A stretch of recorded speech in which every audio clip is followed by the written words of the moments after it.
Roll call reflect that all council members are present, and we are joined by council member Heyer electronically. Rich, go ahead and say hello for us. Hello, everyone. Glad to be here. Thank you very much. First item on our agenda is a pledge of allegiance. I'll defer to Vice Chair Lopez. Please rise if you're able and repeat after me, please. I pledge allegiance to the flag of the United States of America and to the republic for which it stands, one nation, under God, indivisible, with liberty and justice for all. Thank you.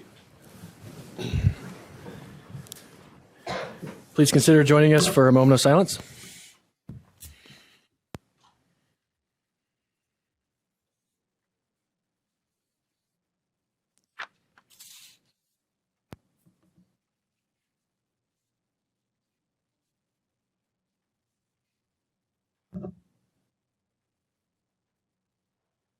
Thank you.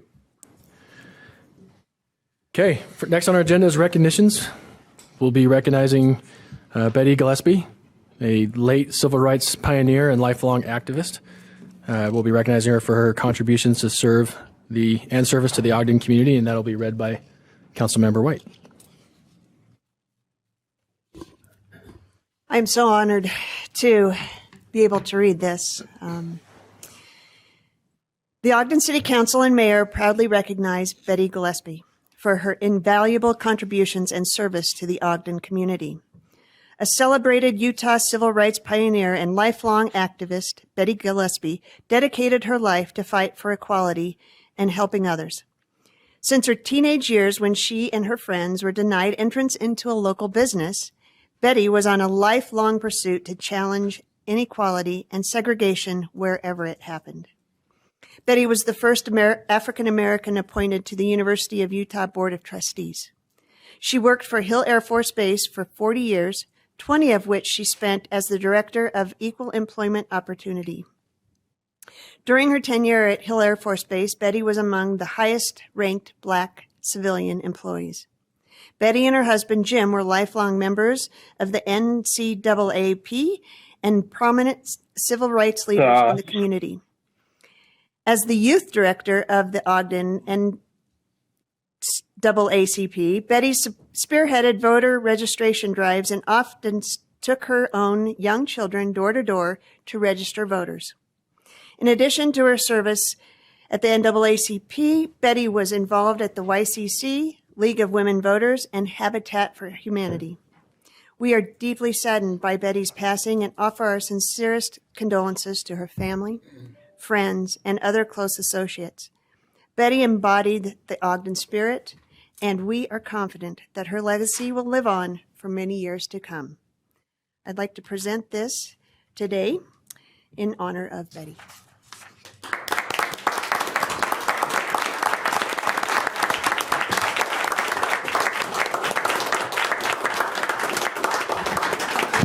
You would? Come on up. Come on up. Wherever you want to start. Wherever you want to start. Thank you.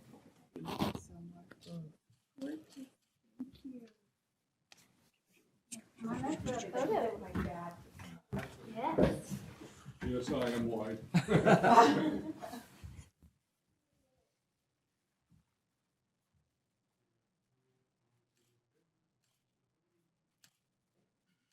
Fogging up my lens, but I think we're getting good shots. Okay.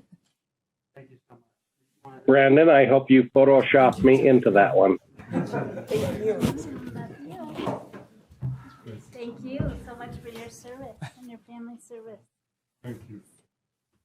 And I've loved I'm going to living in Okay. Thanks so much. Would you like to say something?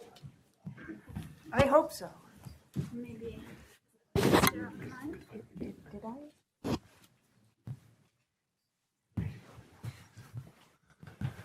Yep, we are joined by Adrienne Andrews, granddaughter, and dear friend. So please.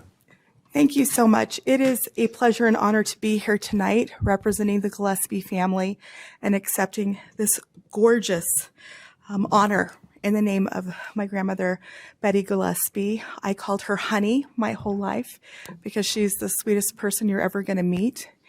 And I see one of my aunties, her daughter, Shauna Gillespie Ford, her stepson, my father, Jim Gillespie Jr., and many other family and friends who are watching tonight, seeing this great recognition of a woman who literally has allowed us to stand on her shoulders because of the work she was committed to, being raised in this community, being a product of Ogden High School, being a part of Delta Sigma Theta Incorporated, being a community leader, working with her schools, with her children's schools, her stepchildren's schools, and really wanting to make this an incredible community for everyone. I am inspired by her and my grandfather, James Gillespie Sr., and I'm honored to continue the legacy that they began, staying here in Utah, because if not them, who? If not then, when? And that is how I am here now. And I'm honored that there is a city council and a mayor that recognizes the legacy, the leadership, and the love of this good woman in our community, one of Ogden's daughters. Thank you all so much. This is a beautiful honor, and we will all enjoy and celebrate it in our family. Thank you so much.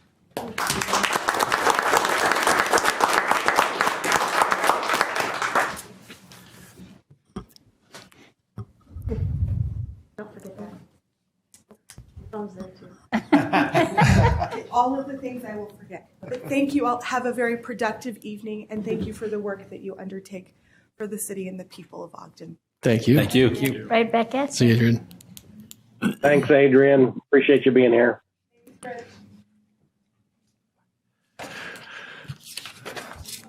Okay. Next on our I don't know if you all can hear me. I just want to thank the city council for doing this for my mother. We all appreciate it. Thank you so much. You're so welcome. Thanks for attending virtually too. God bless.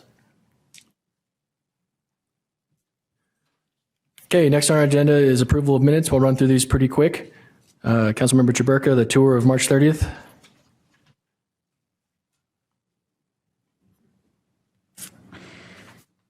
Yes, Chair, I'd like to tell you that I read the minutes, and those were about the shortest minutes I've ever read. And okay. I really appreciate the assignment, whoever gave that to me. And those minutes of March 30th were correct to my recollection. I thought I might as well go ahead and do the next ones on my list. Is that okay? Sure. I'm June not messing 22nd, it up yet. 2021. Yeah, I also read those, and those were much, much longer, but I do still appreciate that assignment as well. And those were correct to my recollection as well. Okay. Next, we'll go to Councilmember Heyer, May 18th. Yes, Chair, I read those as well as the minutes of July 6th, and they were correct to the best of my recollection. Thank you. And Councilmember Blair, May 25th and July 13th. Yes, thank you. I read both of those minutes. Mine were not short like Angela's, but I did read those. And that was the regular meeting of May 25th, 2021, and the special meeting of July 13th, 2021. And those were both correct to the best of my recollection. Thank you. And to close it off, Councilmember White, the regular meeting of June 1st and field trip of September 28th. I had one long one and one short one. They were both correct to my recollection, and I, geez, I don't have to, yeah, I haven't done this for a while. I make a motion that we approve the minutes, sorry. Second. Okay, we can tell that the staff was mad at Bart when they made these assignments, and we have a motion by Councilmember White, second by Councilmember Chaburka. This is a voice vote. All in favor, say aye. Aye. Aye. Any opposed? Minutes pass. Next item on the agenda is reports from the Planning Commission, joined by our own Greg Montgomery, Planning Manager, CED.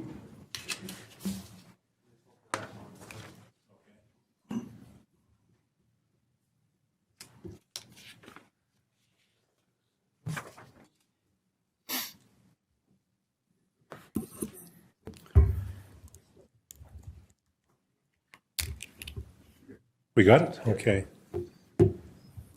Thank you, Chair and members of the council. This is a petition that had been filed, as you see by the petition number, in 2019. So it's a petition that never ends. The Planning Commission had reviewed this and in 2019, and the petition requested rezoning property that is the corner of 25th and Porter Avenue. In the petition, there was undeveloped land, which is about 41,000 square feet. Also, there was 2 buildings, which are office buildings. That one building, the office building, the petitioner at that point owned, and included those 2 office buildings to look at a MU zone rather than the R3EC, which it is presently zoned. This property is at the juxtaposition of the CBD zone, which is to the west, and the Jefferson Historic District, which is to the east, and the CBD zone also is to the north. And then the development that has happened over many decades along Porter Avenue. Some other things that have taken place and other factors of this property is the bus rapid transit stop that is being developed now at the junction between the Baptist Church property and this proposed rezoning. That stop is being constructed. Also, a couple other things that exist on the property is a recorded access easement, a right-of-way that runs along the back of the homes on Jefferson Avenue. And even though it doesn't show on the plat, that right-of-way also extends then westward towards Porter Avenue.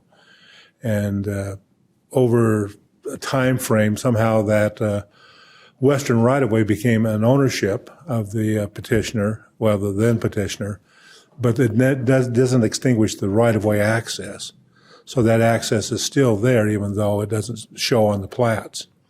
So those are some factors to understand with this proposed project and some of the site considerations. In looking at the property, this lot is vacant now, but in the past it had been part of Weber College. There had been some buildings that were located on this site. Those were demolished 50 years ago. And then the property became a parking lot. And for many years was an active parking lot. I'm not sure who the parking lot is for, but you still see today that it's a lot of asphalt there that's deteriorated. The housing complex to the south has been using it for parking, even though they're not owners of the property. And this gives you a view looking to the east from Porter Avenue of the site. From the side looking west on Porter Avenue, you see that it's Porter Avenue has developed with a mixture of multifamily units and a few single-family homes. And those homes that are there now were not the original homes constructed in that area. They were torn down and then new apartment buildings built in many of the locations. Some of the older homes still exist on that site, but have been cut up in many instances to multifamily units that were once single-family homes. And then from Jefferson Avenue, the homes on Jefferson Avenue back onto this property, so their backyards would look at the construction or the development that is proposed to take place. So this is a view between 2 of the most affected homes of what they have now and the impact, we'll talk a little bit later, of what the development would do. Let's see, I went back, sorry. This is the alley that I had mentioned that exists. At some point in the past, poles were put along to define the alleyway that runs along the back of Jefferson Avenue between this and the lot that's being proposed to be rezoned, which would also include this alley. And then along 25th Street, as I mentioned, part of this proposal would take out the parking lot that exists there now. The driveway would still be in place and used to circulate the proposed development and give it access to 25th Street as well as Porter Avenue. So as I mentioned, this petition first started in March of 2019. The Planning Commission held a meeting to talk about this, the rezoning and the work that would be done. That was tabled. We had a neighborhood meeting on May 14th of 2019 with the neighborhood at the library to talk about the concerns.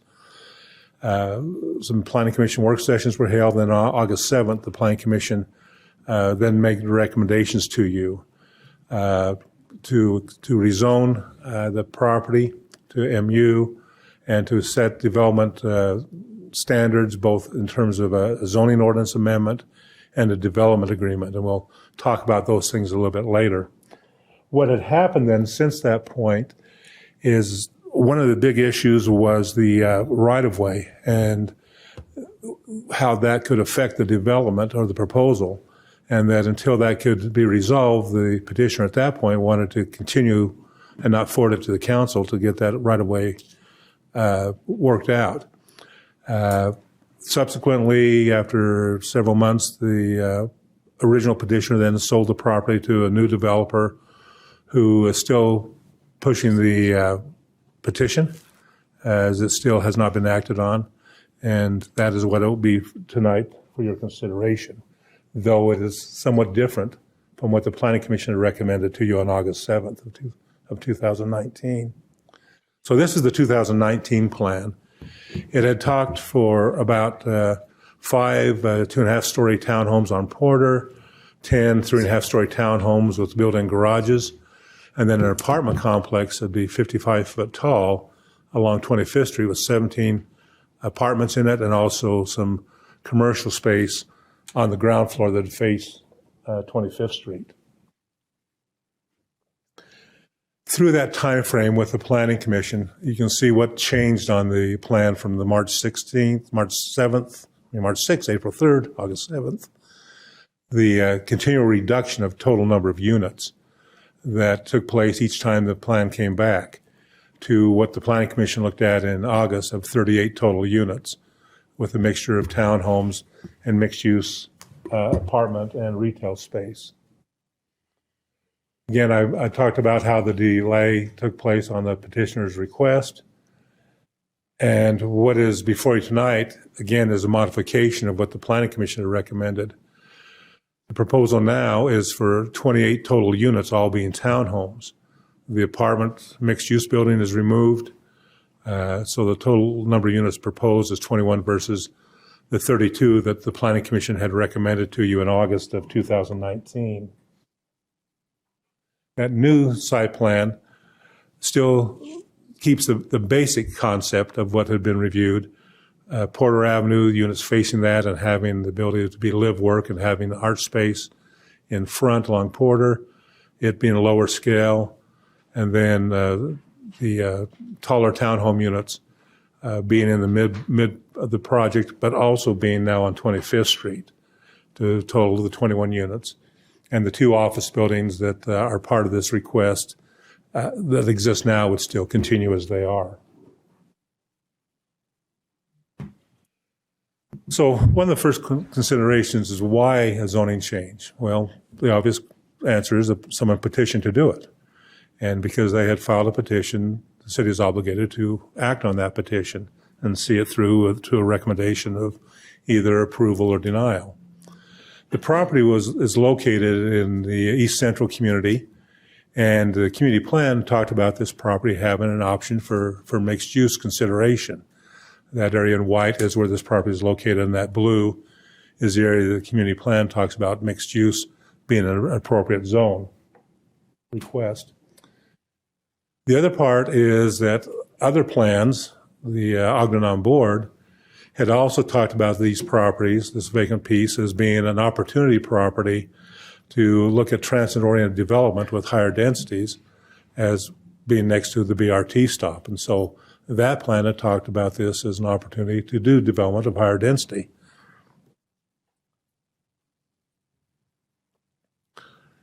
So what is the difference between the R3 EC, which is residential multifamily East Central, and the proposed MU, which is a mixed-use zone? So the difference is the R3 zone would allow 13 to 18 units on the property. This proposal is for 21 units. The R3 EC zone would allow 4-story buildings. This MU proposal is 30 feet on Porter and 40 feet on the interior properties. And the proposal would restrict the uses that the R3 EC would allow. For example, rehab, treatment facilities, transitional housing, vacation rentals, boarding houses would not be uses that would be allowed in the MU zone. The MU zone is talking about townhome, live, work, office, dining, special retail, gallery. Those are all things that are, and I'll talk about a little bit later, in the MU ordinance. The specific request is for townhome and live, work. But you can see the difference between the two zones, the existing zone, what could be developed, and the MU zone of what is being proposed to be developed. Greg, can I interrupt for just one Yes. second, or would you rather I wait? I know some people were asking what live work means. So live work is the idea that the lower floor, not necessarily the lower floor, but generally it's the lower floor, is kind of commercial in nature, that the people who live above it could operate and run a small commercial business in the ground floor, or they could lease out that ground floor and live above it and have two different people operating, if you will, people live above and someone else operating some type of retail activity, which would be defined in the ordinance. So there's two options of what a live work could be. I guess I just have a follow-up question about that. So does that mean that they'd be required to have additional parking for whatever that facility is? In live work, it does not. Okay. And just so I'm clear, the live work aspect of it is not allowed in the R3 EC? Correct. Okay. You could do a home occupation in the R3EC, but that means that whatever takes place there, there's no outside employees. It is part of the home, and you're not adjusting the home to accommodate a business. You can just do the business like teaching piano or a salon, those type of things, where in a live work, you could have other type of commercial activities, and you could have an employee. Okay. Which you cannot have in a home occupation. R3 EC. Okay. Any other questions on that before? No, and I was just clarifying. No, I'm glad, because this is confusing. And that answered my question on why it was. I was curious why it wasn't allowed in the R3 EC, but that answered my question, so thank you. Yeah, Councilmember Hire and I had a long conversation about that. We were trying to figure out ourselves. Yeah, and he had called me about the difference between the home occupation and the live work.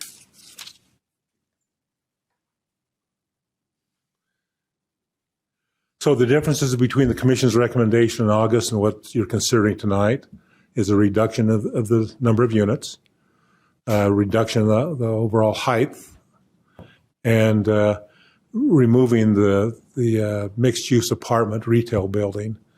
In addition, what also is taking place is the increase of parking stalls. From what the plan had shown is 44 stalls at a parking ratio of 1.3 stalls per unit, to what's being proposed is 45 stalls at a 2.1 stall per unit ratio. So they're increasing the parking on site into the townhome. So each townhome would have 2 stalls, and they have some, I think, 3 or 4 guest stalls on the site too, where before they didn't have that. And again, they were only at 1.3 stalls for the project. Greg, on the 21 total units, what's allowed in the MU zone?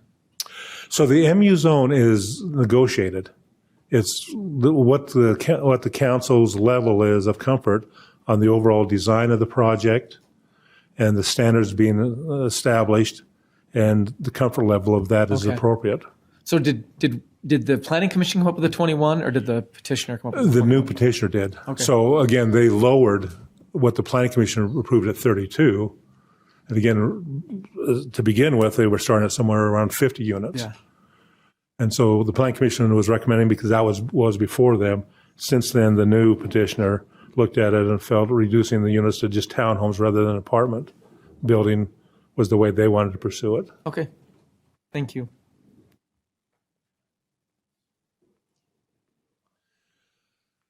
So these are some concepts of what the petitioner has given the designs of the buildings. This would be looking at the live-work area on Porter Avenue.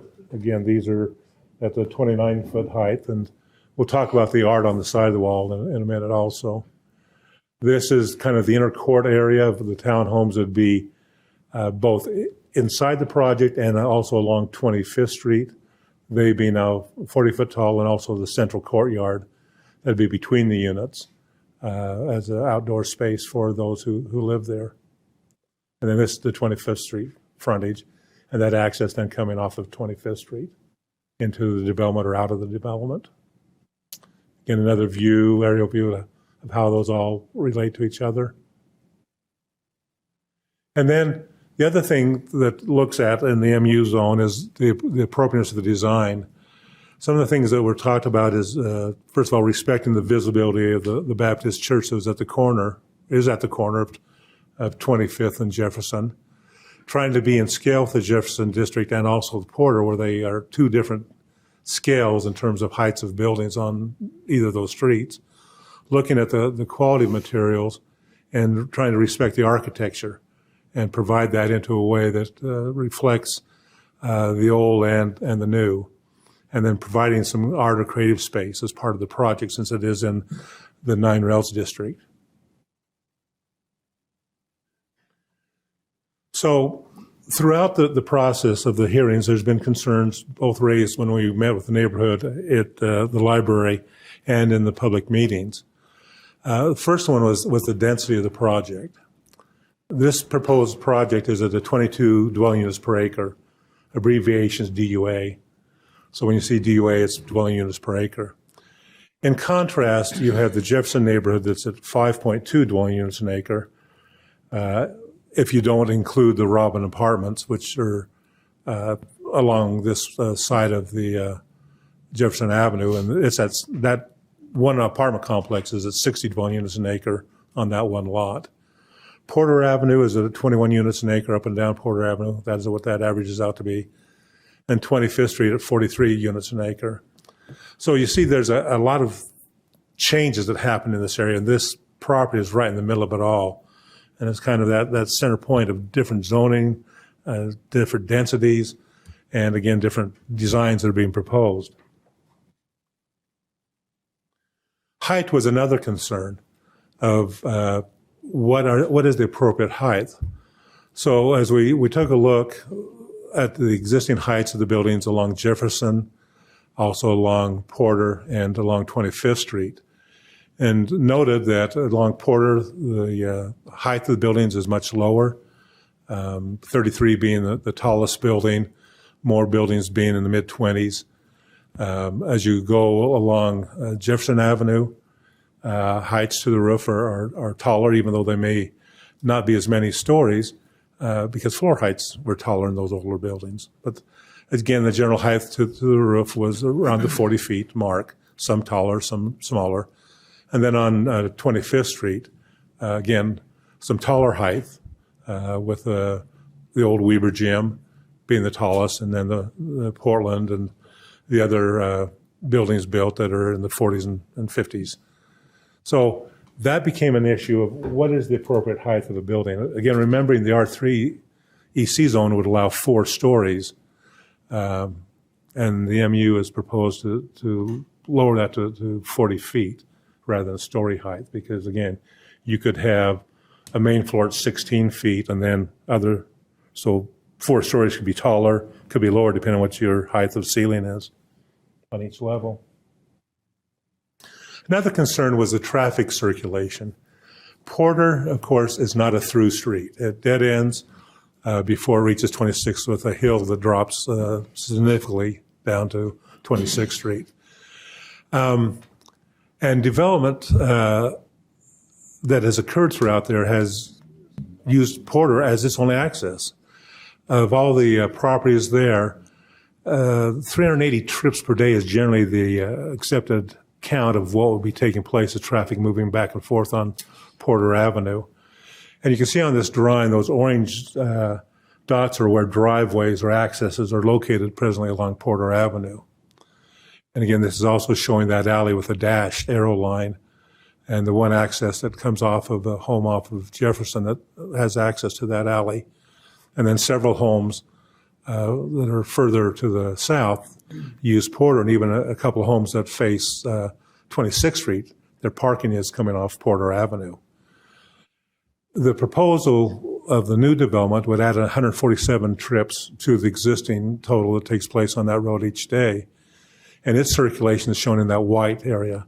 So they would have two access points, both using Porter, which everyone else is restricted to, and also now adding 25th Street as another access for this development to be able to move in and out.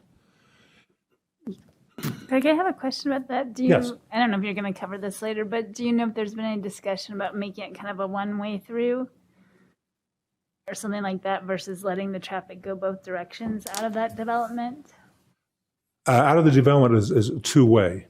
Right. Has there been any discussion about maybe making it like a one-way? No, there hasn't, because the fire code itself would require a certain width of that access through, and that is a two-way access. So it'd be kind of unnatural to have that wide of a 24 to 26 foot wide interior circulation. And then people will say, well, it's only one way. I'm going to go both ways because it's more convenient. Yeah, except it would help with the number of trips going. Porter is a nightmare. I mean, I very rarely drive down it. You can't really fit two cars going two different directions on it many times because of the parking and everything. Uh-huh. So I just wonder if that could be helpful. Well, I think the one thing that's helpful is, again, this development has another option besides Porter to get in and out of. The other properties don't have that access to go through this development, other than those properties that have the right-of-way through it. So, yeah, it doesn't change what's happening on Porter. It does add some traffic, but the traffic that's there will have two options rather than just Porter to get in and out of. Or people coming from Porter will cut through there to avoid the corner. Yeah. Again, it's private property that shouldn't be doing that, but yeah, those things happen. That's why some of those white barricades were put up there years ago, is because of those type of things. But they're, the bollards are there, but no chains anymore.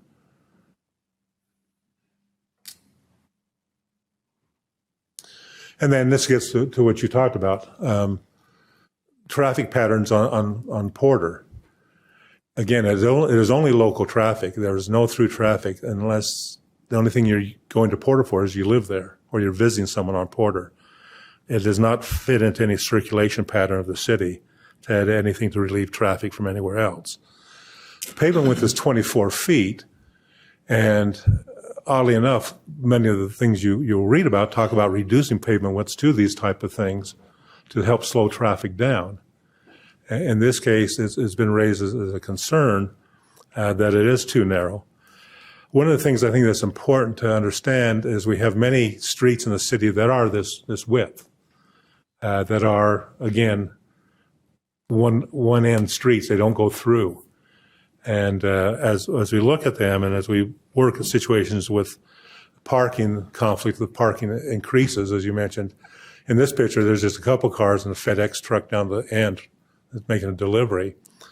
But the thing that happens is if more traffic gets here, the requirement will probably be issued by the fire marshal with the street being no parking. Because in order to meet the fire codes, really they need a 20-foot clear path.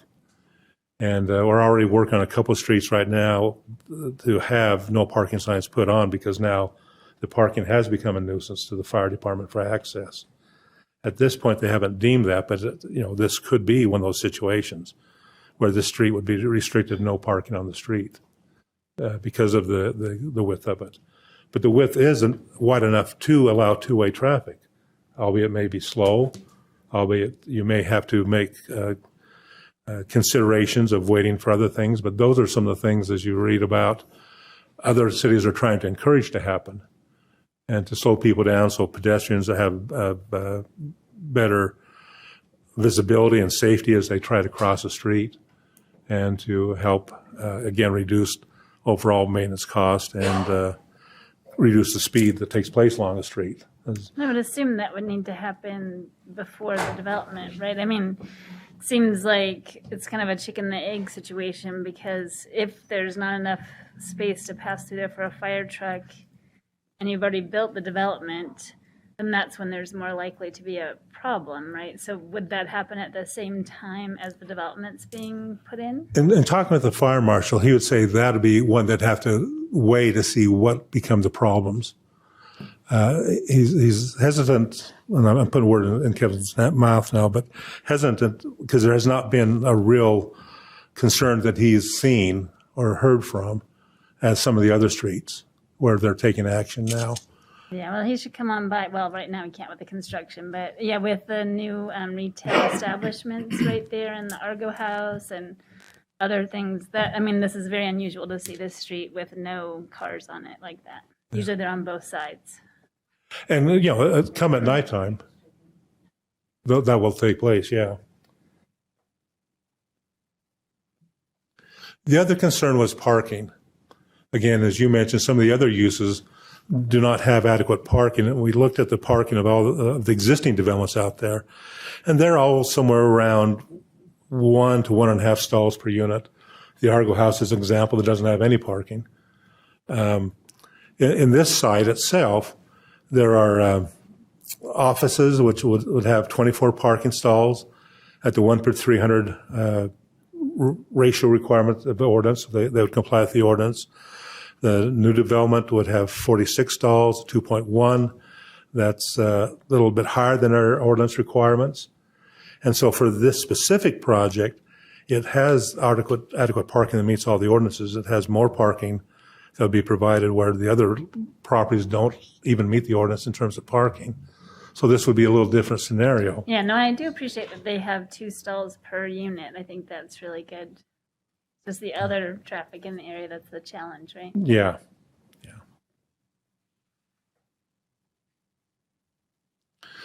Then the other concern is the 9 rails plan, because in the plan, there's some language that talks about a potential of what this property could be.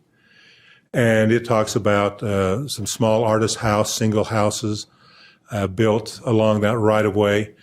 And when you get to 25th Street, then some larger scale buildings.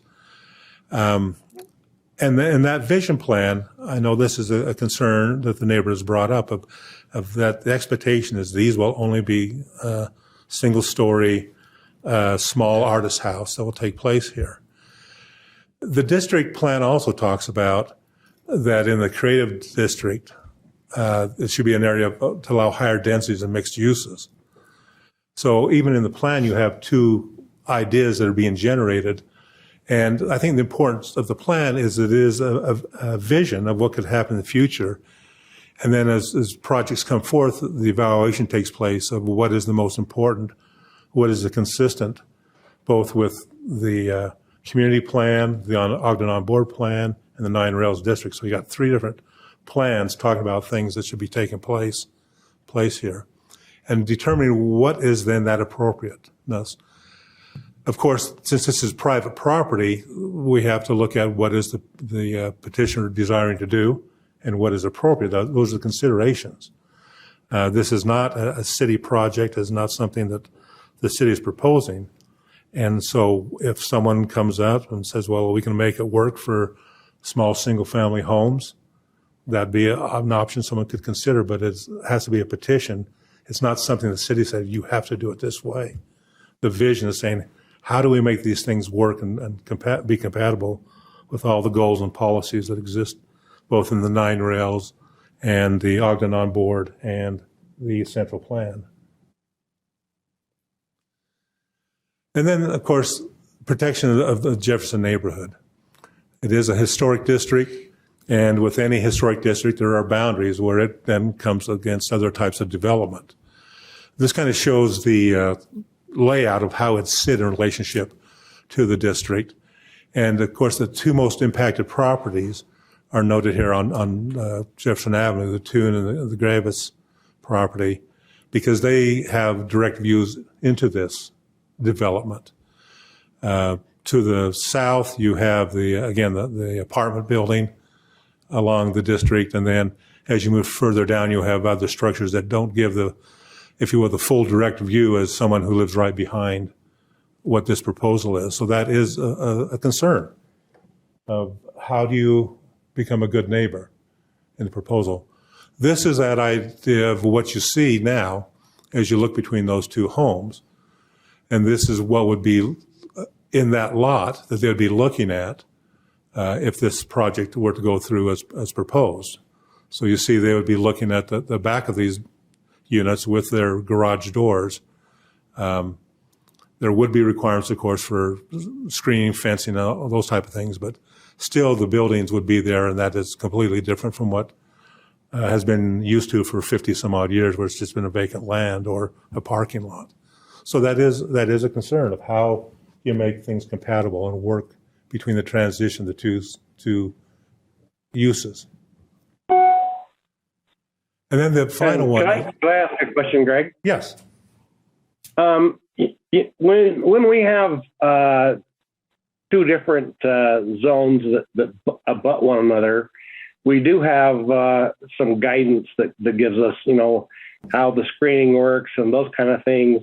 But I don't know that there's anything that talks about how to abut a historic zone. And I was wondering if there are any best practices that we could look to, or, this is a concern. I kind of get it. It's certainly those two neighbors' concern. I just wondered if there was something that we could look to elsewhere that might give us some insight into best practices or something that might guide us here. Well, one of the things we've tried to do, and just I'll say locally first, is when we did the R3EC, we set some design standards that at least would try to respect the historic character of the entire area, and not just the Jefferson District, realizing that you got the Jefferson, you got the Eccles, and trying to make those transitions. I think one of the unique things here, and generally in most historic districts, is that in their location, there's something unique about the architecture, but in many cases, the buildings were built long before they became a national district or a local district. And so there's not a lot of provisions of how do you construct on vacant land next to those, because generally they were all developed out. And you'd have an infill project here or there, or a building might be torn down.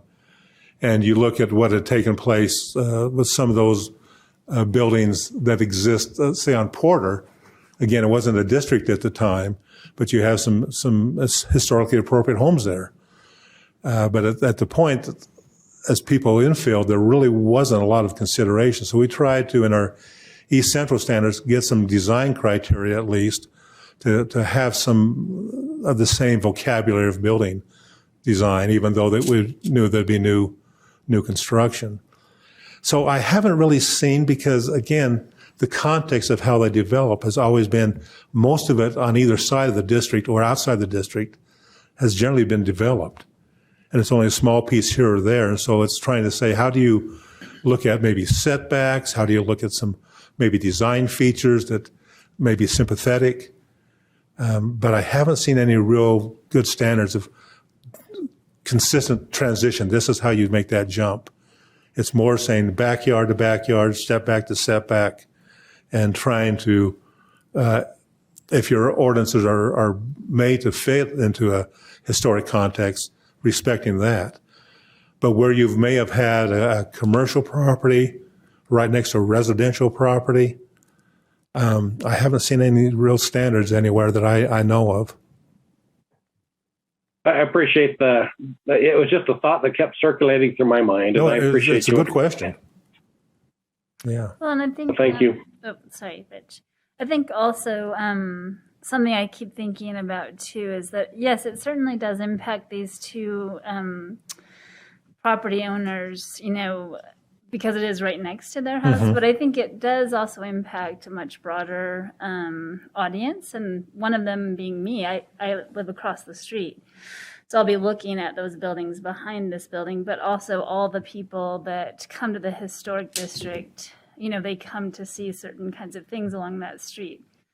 And this will be in view, in their view too. So I guess I just want to reiterate that although these two neighbors are very heavily impacted and they've been very involved in the process, it actually does impact the larger area too. Yeah. And that's true of, any development that happens around the perimeter of that district, whether it be to the north, the south, the east, or west. Mm-hmm. Those type of things do take place. But yeah, these two properties really have the biggest change, because there's nothing to hide it from them.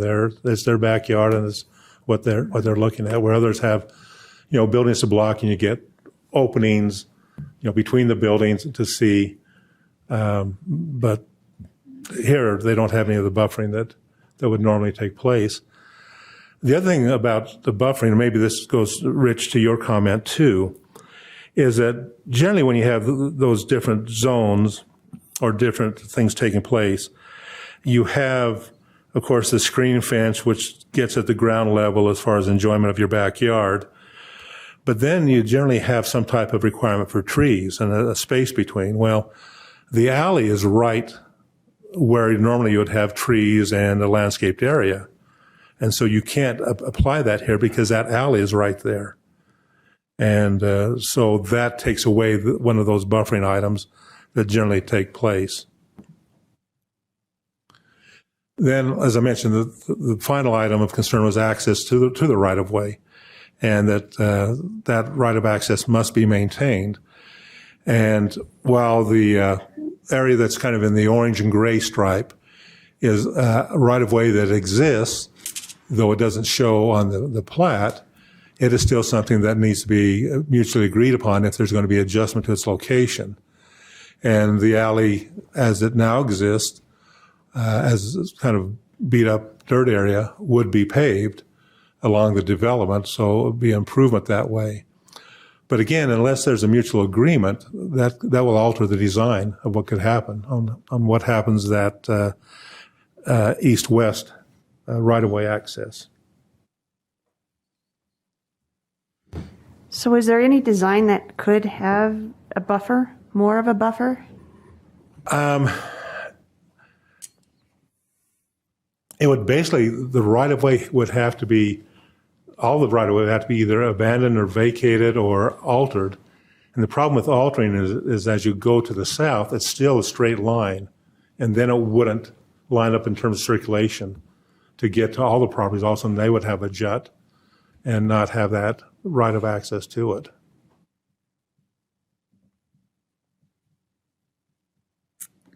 Well, I don't know.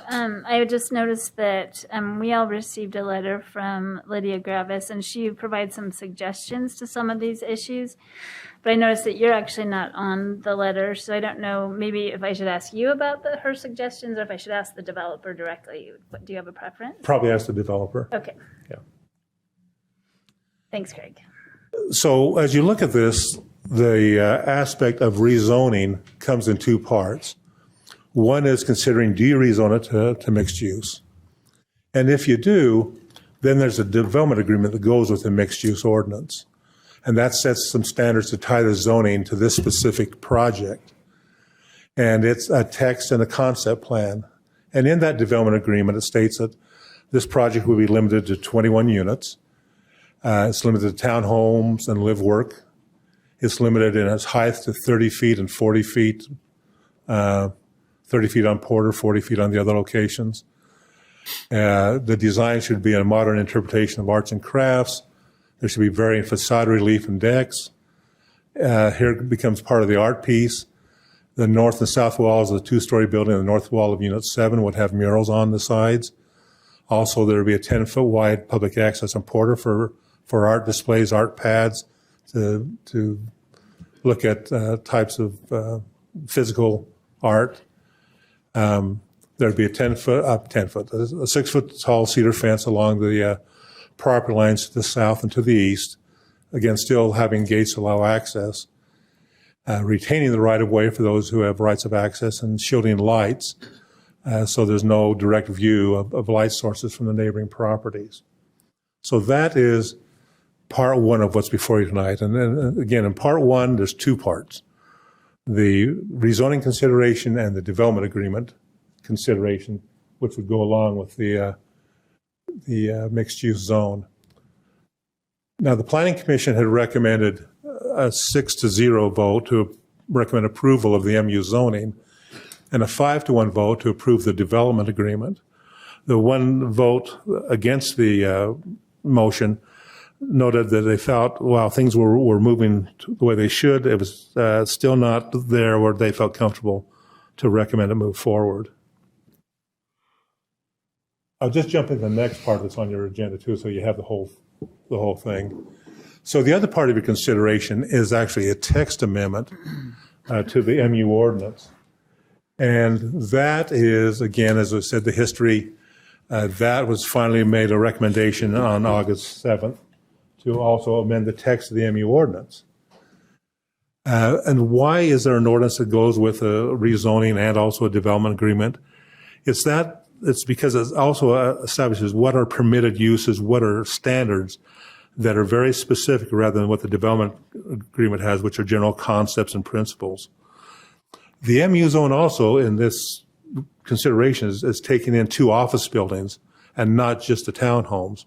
And so the MU standards apply to the office buildings, but they are not part of a development agreement. So this would also then set those zoning standards to the office buildings and set their details of uses and design should revisions take place to them. So one of the things that, as we move forward, because this was recommended to you back in August of 2019, since that time we've had another MU ordinance developed and approved in 2021. So the numbering system on the ordinance you have before you is going to need to be revised because now it's conflicting with the ordinance that got approved last December. So we will need to make some changes if you wish to pursue with this. Also, then the MU ordinance talks about land uses. Now, again, I said it extends beyond the townhomes and live work. It talks about restaurants, some limited retail, offices, apartments and townhomes, and sets standards of the minimum and maximum size of the units. It talks about the ability to have art studios and galleries, which, again, the R3C doesn't have, as well as offices and limited retail and restaurants. Now, that doesn't mean it's going to happen, but if those existing office buildings somehow want to change in the future, this gives them those opportunities. I have a question on that. Yes. If, you're looking at the map or the pictures, and they all look residential, nothing about that looks commercial. And so does this zone amendment also address potential signage or how those businesses would operate and look? Yes, in the zone, the present 2 houses that are converted to offices. The sign ordinance does set the standards because, again, they're still residential in character, so they have a certain limit of size of sign. I think it's like 40 square feet.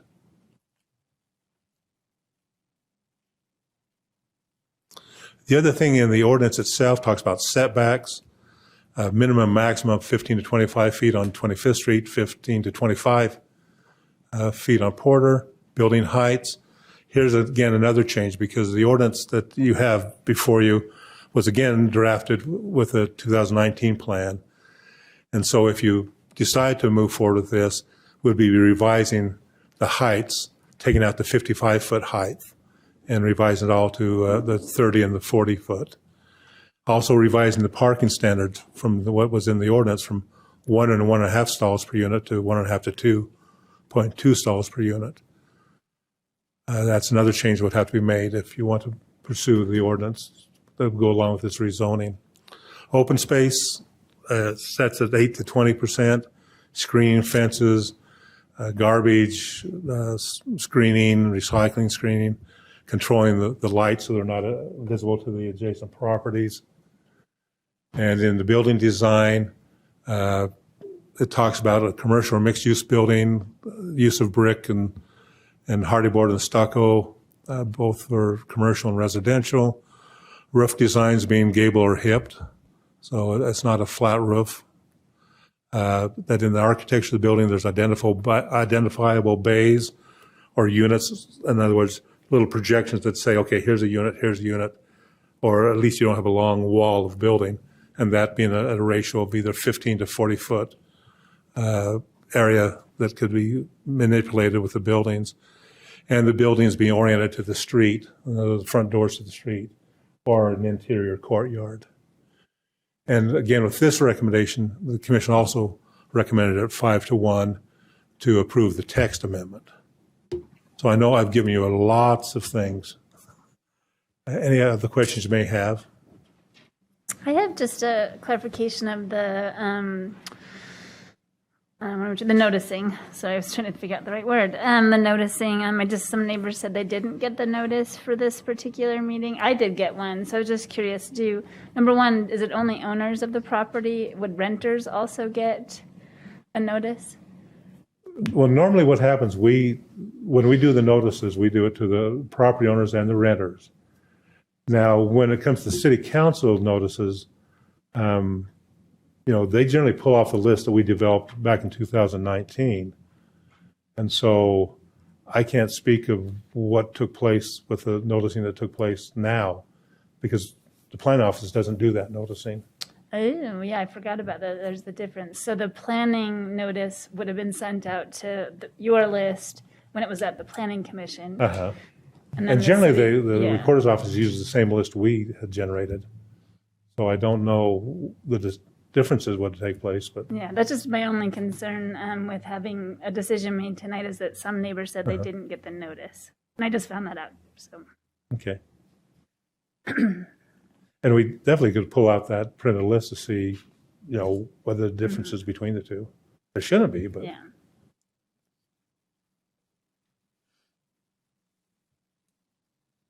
Then I just have questions for the petitioner. okay. But anybody else? I think we're ready to hear from the petitioner. Okay. Thanks, Greg. Wow.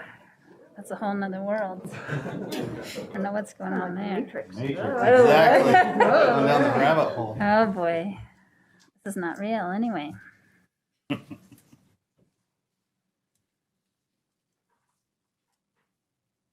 Is the petitioner here?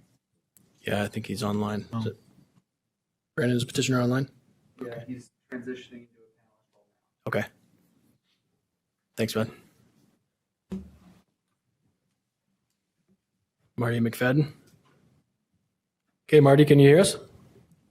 Yes, hi. Can you hear me? Sure can. Yeah, if you could just share any thoughts you might have for a few minutes, and it sounds like we've got some questions for you too. Sure thing.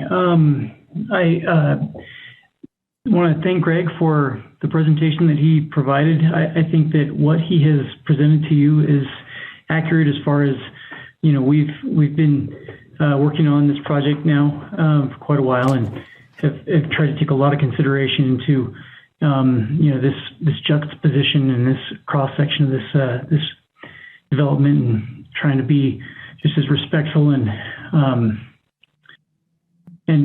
considerate while still making a project that the pencils here.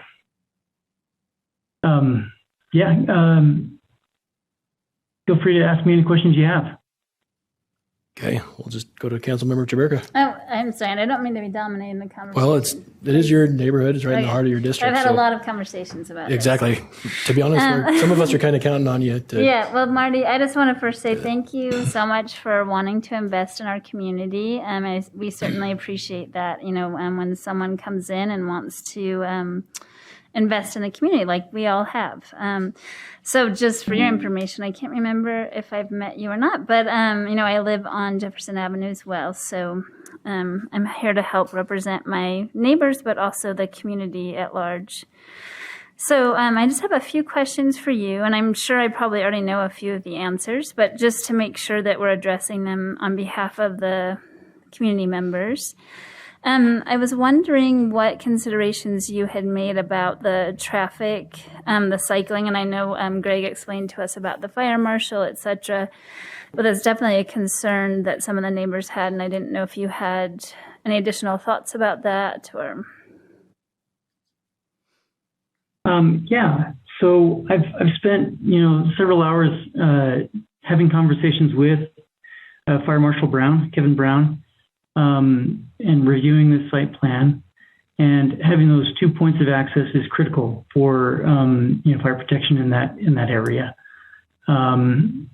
If I had my druthers and could maximize the space that we could build on and reduce the amount of infrastructure in a road, I'd be all for it. But I think that to answer your question, the access points are something that was dictated to us, and I think something else to mention is that the easement that currently exists was really one of the controlling criteria for how we developed the pathway of our road.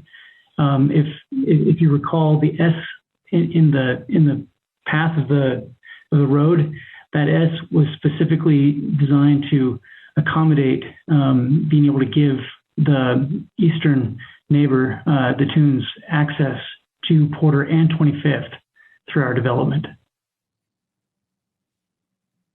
Great. And so does that mean then you have resolved the access issue and made an agreement with them? So, at this moment, we've had a chance to meet in person a few times, and I've shared with them a replacement easement that reflects the pathway of the proposed development. It was indicated to me that they are grateful for the changes that we've made, and I feel like we're honing in on getting that. They have their legal counsel looking at that at this time, just to make sure that that easement all makes sense to them. And Greg, wasn't that part of the MU that we would be approving, that they would have to have that issue resolved? Just want to make sure. Okay, I have a couple more, so I apologize, but I'm going to go ahead. The other suggestion that the neighbor made, which I thought was an interesting one, was looking at the roof line. Now there's kind of a flat appearance, even though it does have the pointed dormers, and I know I'm probably not using the right term, so I apologize. But she had a suggestion. I don't know if you had talked with her a little bit about kind of echoing the roof line to be more in kind of the triangle points across the whole thing versus having the flat line. So, I have had a chance to speak with the Gravises as well, and she'd mentioned that to me. I gave her the commitment that I'd take that to my architect and see if that was structurally possible. I haven't gotten that back from my architect yet to see if that is possible. But we have a meetup on Thursday morning, and hopefully we can see what we can do there. But we're trying to make sure that it's, number one, structurally possible. Yeah, we definitely want it to be structurally sound. That's for sure. And then finally, the question was perhaps if there was a possibility to reduce the height of the buildings that are right behind the Tunes and the Gravises, so it was similar to the Porter houses, and I'm not sure how you responded to that.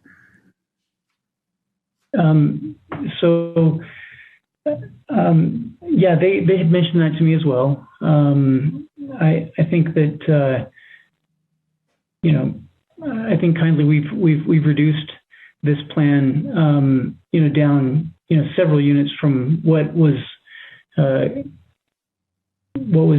approved prior, and I think that while we could, technically we could, cut, down those units, by one floor and make them lower. And that does, reduce, our ability to sell those for, what they could.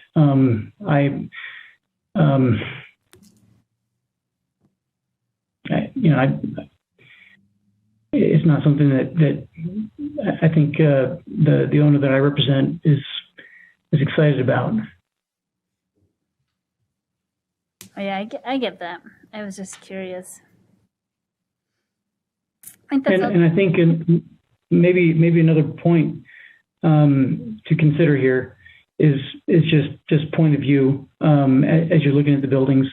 Number one, as the views from the road on Jefferson, there are outbuildings in the backyard of the Tunes and Gravises that make it so that the garages are mostly screened already.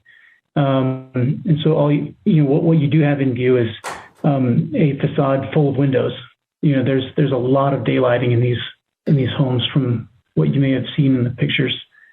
But also too, the peaks of those homes, they are pronounced, when you're looking from down below. The picture that Greg shared was an isometric drawing that really takes no perspective into consideration. great. Thanks. That's all I have for now. Okay. Any other questions from other council members? Okay. Real quick, Greg, the homes that, it seems like some of the parking on those homes on the west side of Porter, is there any other parking available? If that gets made a one-way street, are we displacing people that wouldn't have anywhere to park and that live there? Well, yeah, if you made it one way, there'd be no way to go another direction. Right, not one way, but I mean, no parking. What I meant by, what I mean is if they had to, for fire code, turn that into a no parking street, are the people that currently park on that, are they just parking for convenience, or is there parking elsewhere on those buildings I'm thinking on the west side? Well, I'd use parking in a loose term. There are dirt areas that they do park in. Okay. There are paved parking areas, but you'll notice that most times, because they're in the back, people will park in the front because it's easier to get to the units and go around the back and then come around. Okay. And so while there is parking, I mean, it definitely could be improved and could be better utilized. It's just a very inefficient parking that takes place on that west side. And again, to get around to some of those buildings, people, as a matter of convenience, say, I'm not going to walk around the building, I'll just park on the street. Just park on the street, yeah. But there is an option for them to park. Yeah, but that would be an investment on those property owners to make the parking. Okay, thank you. Yeah. Okay. Any other questions before we take public input? Okay. This is your opportunity to address the council on this item. If you care to address the council, please state your name for the record and limit your comments to 3 minutes. We'll have Brandon pull up a timer for us.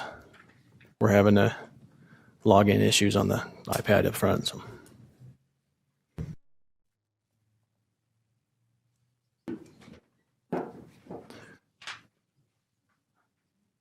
Figured you were here for this one, Travis. Yeah. I was getting a little worried, but I didn't see you moving there. Yep. I've got pretty much probably hundreds of hours of Travis Pate, 2546 Jefferson. I've pretty much got hundreds of hours and thousands of pages of research into this. Also a petition that went to the city attorney's office with regards to the Board of Zoning Adjustments for the original notification to from the Planning Commission, in that proper notice was not given. The development agreement was not completed within less than 24 hours of the actual it going to Planning Commission. Also, the aspect of it threatens the historic places where in the National Trust, where it says has been the home of many important figures, local, state, and national affairs. In the application, the city for the National Trust, the city says the district has also been home to the lesser known but more important large working classes. This development does not provide any type of arrangement or home or housing for working class individuals as far as the moderate aspect of income. there's no aspect for fair housing in that sense. I've sent a fairly extensive packet, which also includes the APA's policy guide on historic and cultural resources.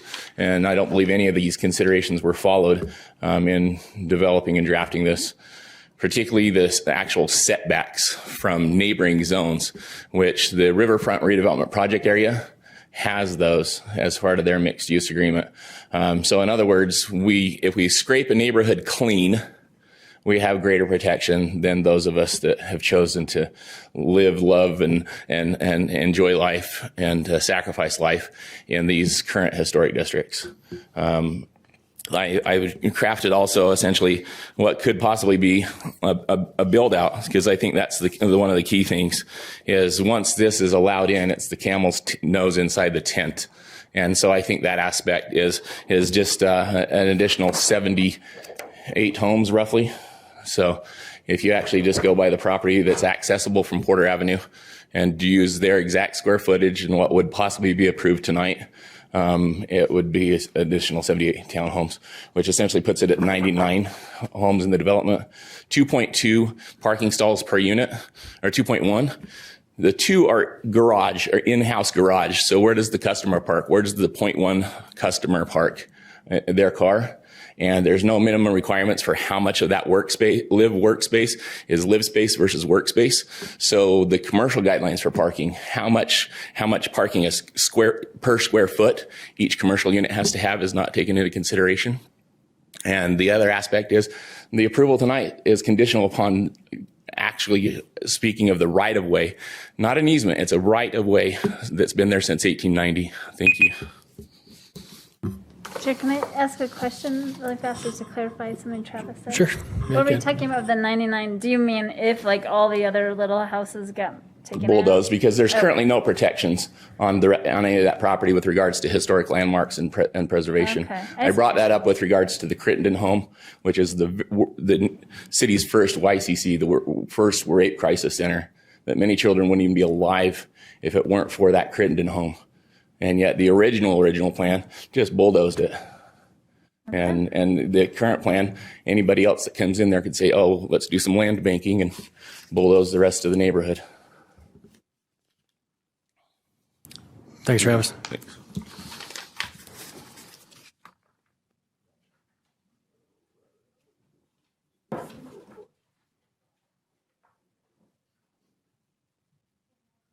Hello. Hello, Cindy Toon. I live at 2529 Jefferson Avenue. I have a vested interest in this meeting this evening, and I've taken some notes, and so it's going to be a little scattered. I want to impress on you how unique the historic district is, and it should be protected. It should not be have other things imposed upon it. We can't move the historic district. It's been there for 135 years. You know, my home has been there for 135 years, and I can't just pick up and move it. So I have, as I said, a very vested interest in what goes on in the lot behind my home. When I go out into my backyard, I don't want to see 3.5 or 4 stories looming over my backyard. I would like to be able to enjoy my backyard.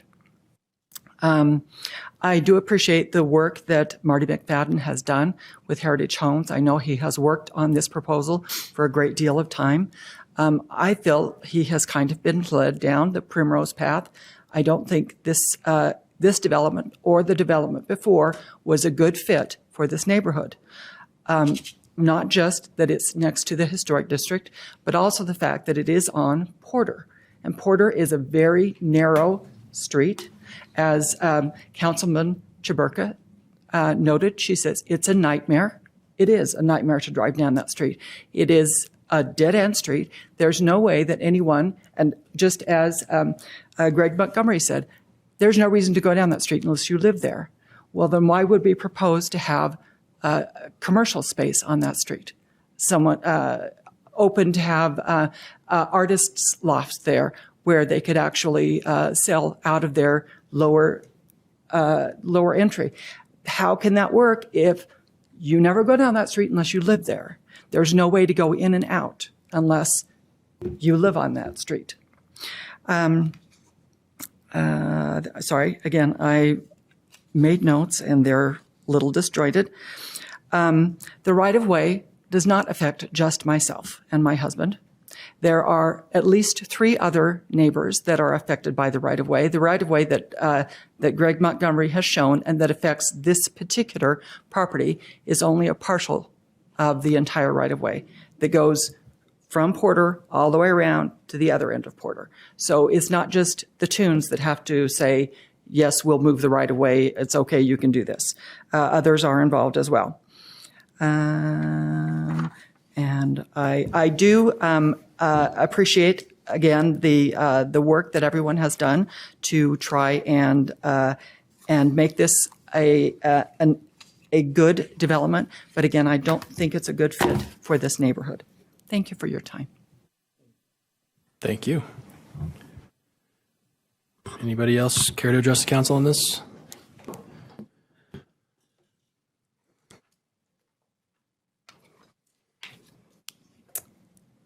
I am Deborah Darrington, and I am at 2555 Jefferson Avenue in the Hiram Spencer Eccles Mansion.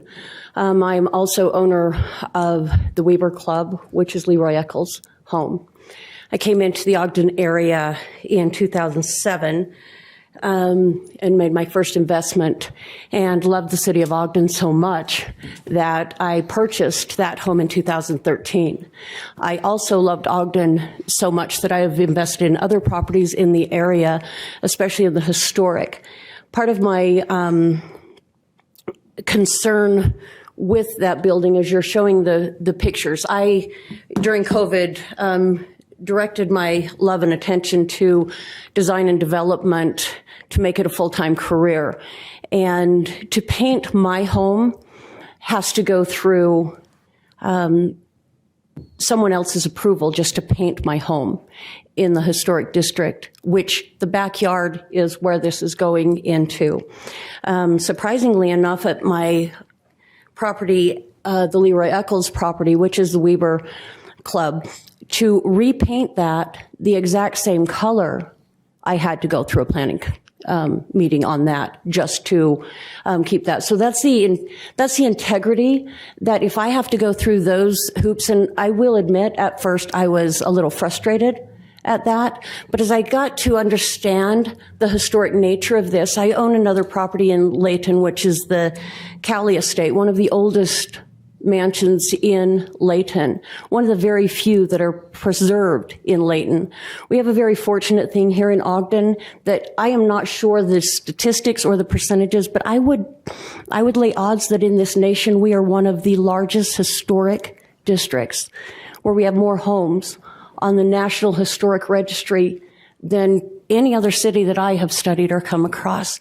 So the sacrifice that we have, and I see time counting down, but the point that I want to make, those of us that live in that district, it's not easy.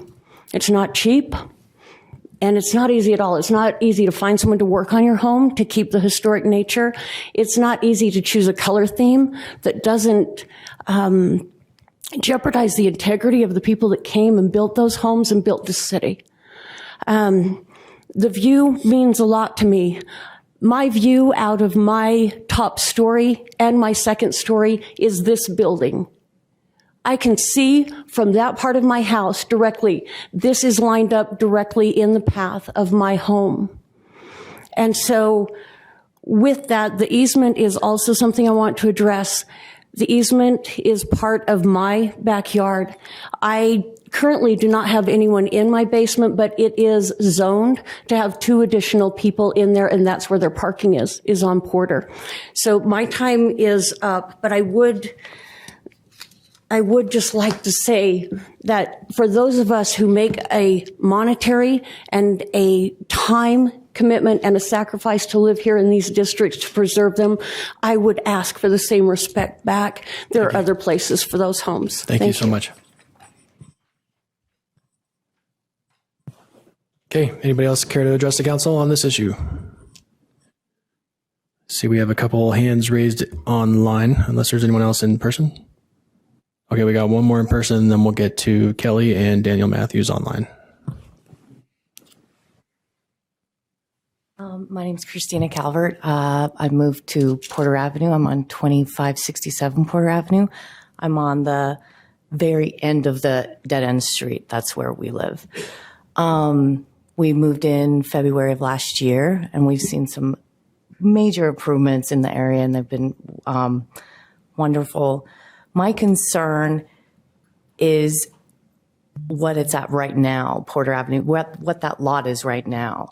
There are a ton of multi-unit houses. We own a multi-unit home. My home is a duplex. My concern is that that lot right now, it's just full of garbage. There's so many, Porter Avenue right now, I do understand the historical nature. My concern is what it is right now. What I see when I look outside Porter Avenue is I do see the beautiful homes on Jefferson, but I see this dumpster that's been sitting on this, literally about this far away from the sidewalk.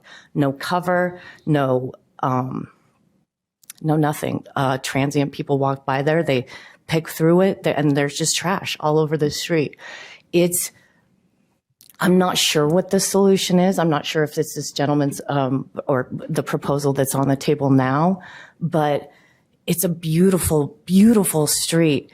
And if we could hold on to the integrity of the street, I have a crazy Murphy bed in my house that turns, I mean, the amazing architecture that defines the historic district. I live in one of those homes, but I also see the deterioration and the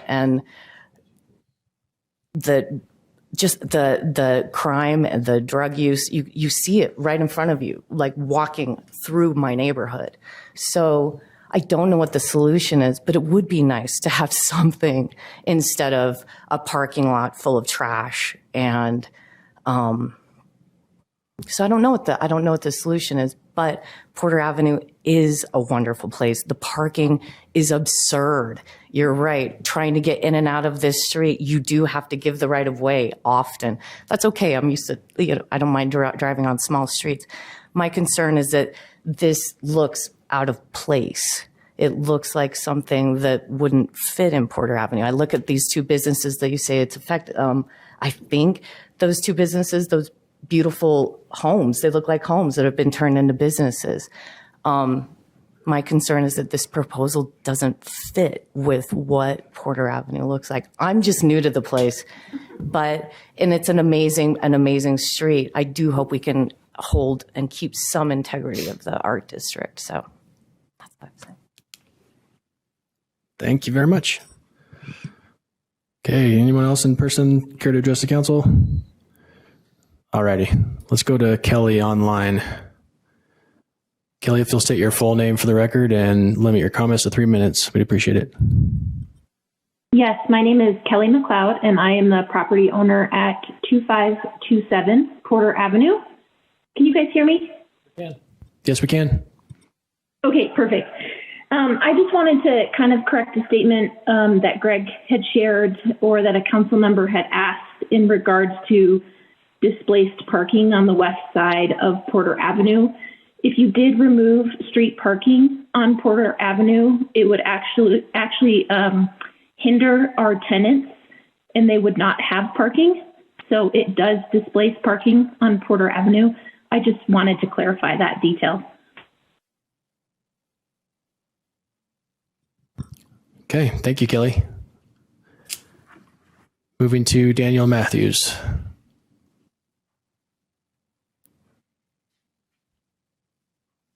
Thank you, Chair. Can you hear me okay? Sure can. Go ahead, bud. Wonderful. I'm going to try to minimize the rehash, but also echo some concerns. I had the honor of renting an office from James and Lauren Argo in the Argo House, and huge shout out to them as a perfect example of how you can build out a business within the existing neighborhood. But I think there's some things that we're overlooking, and that's exactly like what's going on at the Argo House. Also like to echo what Kelly and Councilwoman Chaberka and several others have said about Porter. Porter is the only street in Ogden that makes me that makes me remember Portland. Compared to, I live in a historic district on Jackson, and you could do a full circle on Jackson, and then we get a lot of traffic on it. Porter has several homes, several businesses that are currently existing there. For example, you have a very active coffee shop and yoga studio operating out of the Argo House currently. You have another flourishing coffee shop up the way at Tuppa with very limited parking.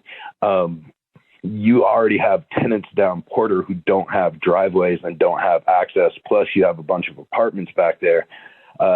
I think you really have to be aware of and maybe go over and check out how tight and narrow Porter is.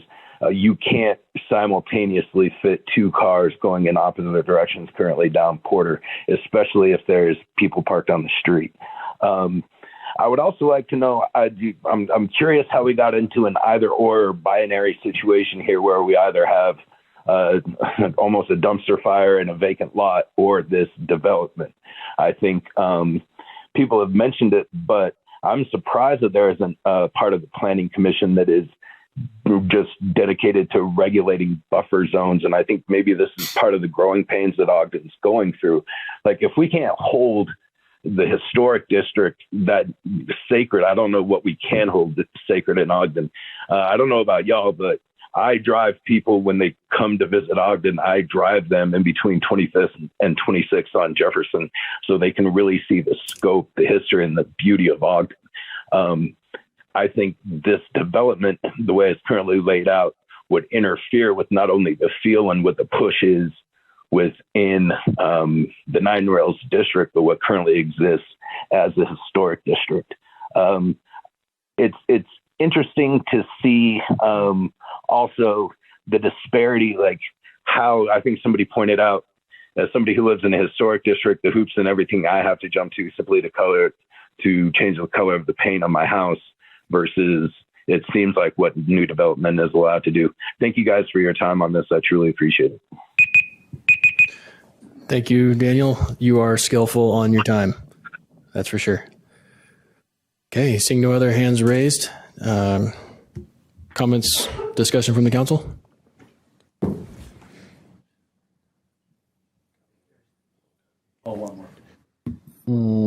Oh, you're right. Kim Bauscher. Sorry, Kim, didn't see you down there. Hi, guys. Can you hear me? Okay. Yep, go ahead and state your name and limit your comments to 3 minutes. Thanks, Kim. Kim Bauscher. I'm a resident, just 25th and Quincy. I'm also with the Ogden Downtown Alliance. Kind of piggybacking on what Daniel said and also what Greg referenced, the Nine Rails Creative District, the master plan does call for some change in ordinance to Porter, is specifically called out. 25th and Porter is specifically called out in that plan. And I agree with the neighbor who referenced, there's currently a dumpster there and something does need to happen. But I think we're kind of coming at this from a weird position where it is that either or. And instead of looking at an overarching rule change or look at opportunities, so we have more of that micro housing, micro creator space that's like called for in that plan, and having glazing and siding plans and all of those things that match in. When it's referenced in the Nine Rails plan, it's meant to be a bridge, not this harsh barrier between old and then there's new. It's meant to be this bridge. And I think that there's a ton of opportunity for the Planning Commission and staff to present concepts beyond just this one proposed project that could impact the area, and help drive vision of what does that, take it off that master plan, what does that actually look like? What could that look like? And then help create feasible pathways. Right now you're looking at a developer who's saying, I'm trying to make it pencil. And so they're just, and no offense to you independently or personally, but you're in this position where you've got a project you're trying to pencil out and rules that don't quite exist in alignment with where the vision is headed. And so you're in this unfair position of being asked to come back to the table with, well, maybe this time people will like it, but I think it needs to come back to that greater vision of what this neighborhood is trying to accomplish and addressing those rough patches, but in alignment with supporting and protecting and cherishing those historic spaces and the artistic creativity, that's been assigned to that neighborhood too. Thank you. Thanks, Kim. Okay, now seeing no more hands. Is there any comments from the council? Well, I'll go ahead, but please, somebody else talk too. I think that I just really appreciate all the input from the neighbors and from those online, and I really do. I probably feel a little bit more like Daniel and Kim, where there's these conversations are happening all over our community, and there's different contexts in every situation of how we need to handle it. And I do think there, as I mentioned in an email to you all, that there's a challenge when we have all these different plans that the community has provided input on. We've actually been paid consultants to help develop. And then when it doesn't align exactly with what the current zoning is, or even what the developers are bringing forward for the plan, that's happened to us kind of a couple of times in different ways. I'm also just concerned this evening that we heard that there might not have been the proper noticing for this particular item. And I know that there was a lot of input at the planning commission level, so I'm just concerned that we don't have that representation here. And I've tried to do the best I can with that, but I just wonder if we need a little bit more time to, have community input. Okay, thanks, Angela. Any comments from other council members? Hey, Greg, I was just wondering, it's been addressed. I know that was one of the concerns earlier, and it's been brought up a couple times here tonight about the right of way. Can you just talk a little bit more about that? Mm-hmm. Is it an easement? What is it? Is it? The tunes are here too, and they have it on their title. So you're talking about the one that wraps around the homes on Jefferson, the back homes? Yeah. So it is a right of way. Okay. It is a set apart saying this is right of access, and generally titles of property will tell who has the rights to use that right of way. So as was mentioned, there may be multiple people on that title.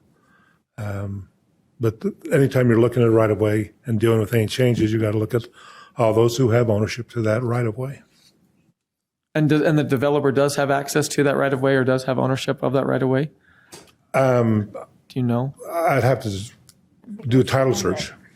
My understanding is that they did. Okay. But, and I'm not sure the exact number of people, but sometimes just because a right of way is there doesn't mean the people who are next to it have access to it. It will tell in the titles of the property who has rights to it and who doesn't. Because this is not an alley, which is generally dedicated as part of a plat, but it is a set apart right of way. Okay. Okay. Thank you. Thanks. Greg, before you sit down, sorry. Could you readdress the question about the noticing that you mentioned before? I know it sounded like your division wasn't responsible for noticing on this, or? Well, generally we provide the list that we use at the planning commission meeting. Yeah. So I'll have to just check to see where the discrepancies are, if there's discrepancies or on that. Okay. Anything else, Gary? Is there anything we're missing on the noticing side? I've heard nothing other than allegations that there's a problem with noticing. I've heard that in a lot of cases, and it just doesn't pan out. It turns out that whoever is complaining about it had notice of this meeting in order to complain about it, and so if they really did have a problem, they'd be here, from my point of view. Well, the people that are here that didn't receive the notice, their neighbors told them about it. So the other people, if they didn't get noticed, wouldn't have a way to tell us that they didn't get noticed. Gotcha. Okay. You know what I'm saying? Like, I don't know. Yeah. Okay. Thanks. It's a pretty common complaint we get, and it rarely pans out. It's been my experience, and so typically, unless we have some real evidence that there's a noticing problem, we would typically go forward. Okay. Thanks.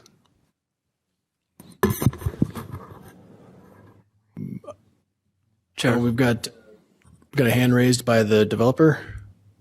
I think it has to do with the right of way. He raised it after I brought up the right of way. Okay. Marty, can you hear us, bud? Thanks. Yeah, I did want to just address, with the council here just a minute, because I do understand that, when these meetings happen and when these presentations are brought forth and the city, the citizens who are a part of these meetings and listening to the presentation, there's a great lack of context in how much has gone into the design process and how many revisions has gone through to present this one option to approve. I do want to just kind of share that, with the council that, this was not a binary thing. This was very much a quest, if you will, to consider and incorporate all of the input from the neighborhood that's been tabulated and presented. I think that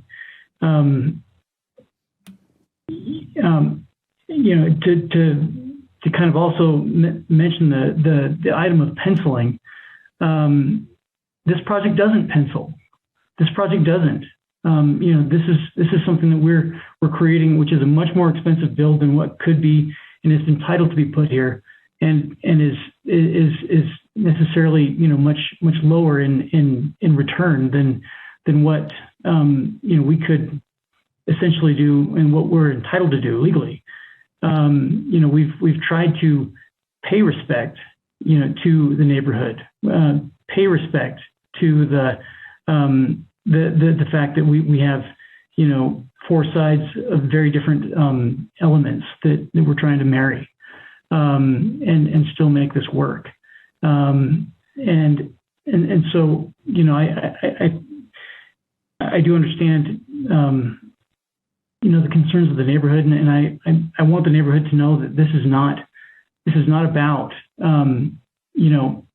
coming in and land banking and just making as much money as this soil can produce.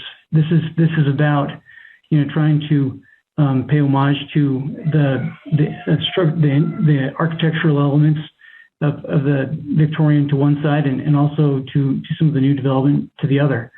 I don't think that there's a plan that can be put here that someone can do that everyone would be happy with.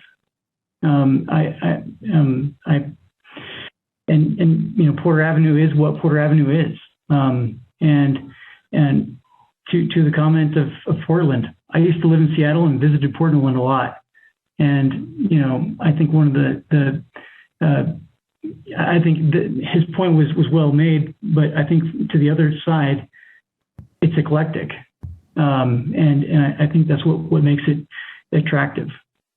Anyway, I appreciate you letting me just kind of share a few of those thoughts. You bet. Thank you, Murray, for sharing.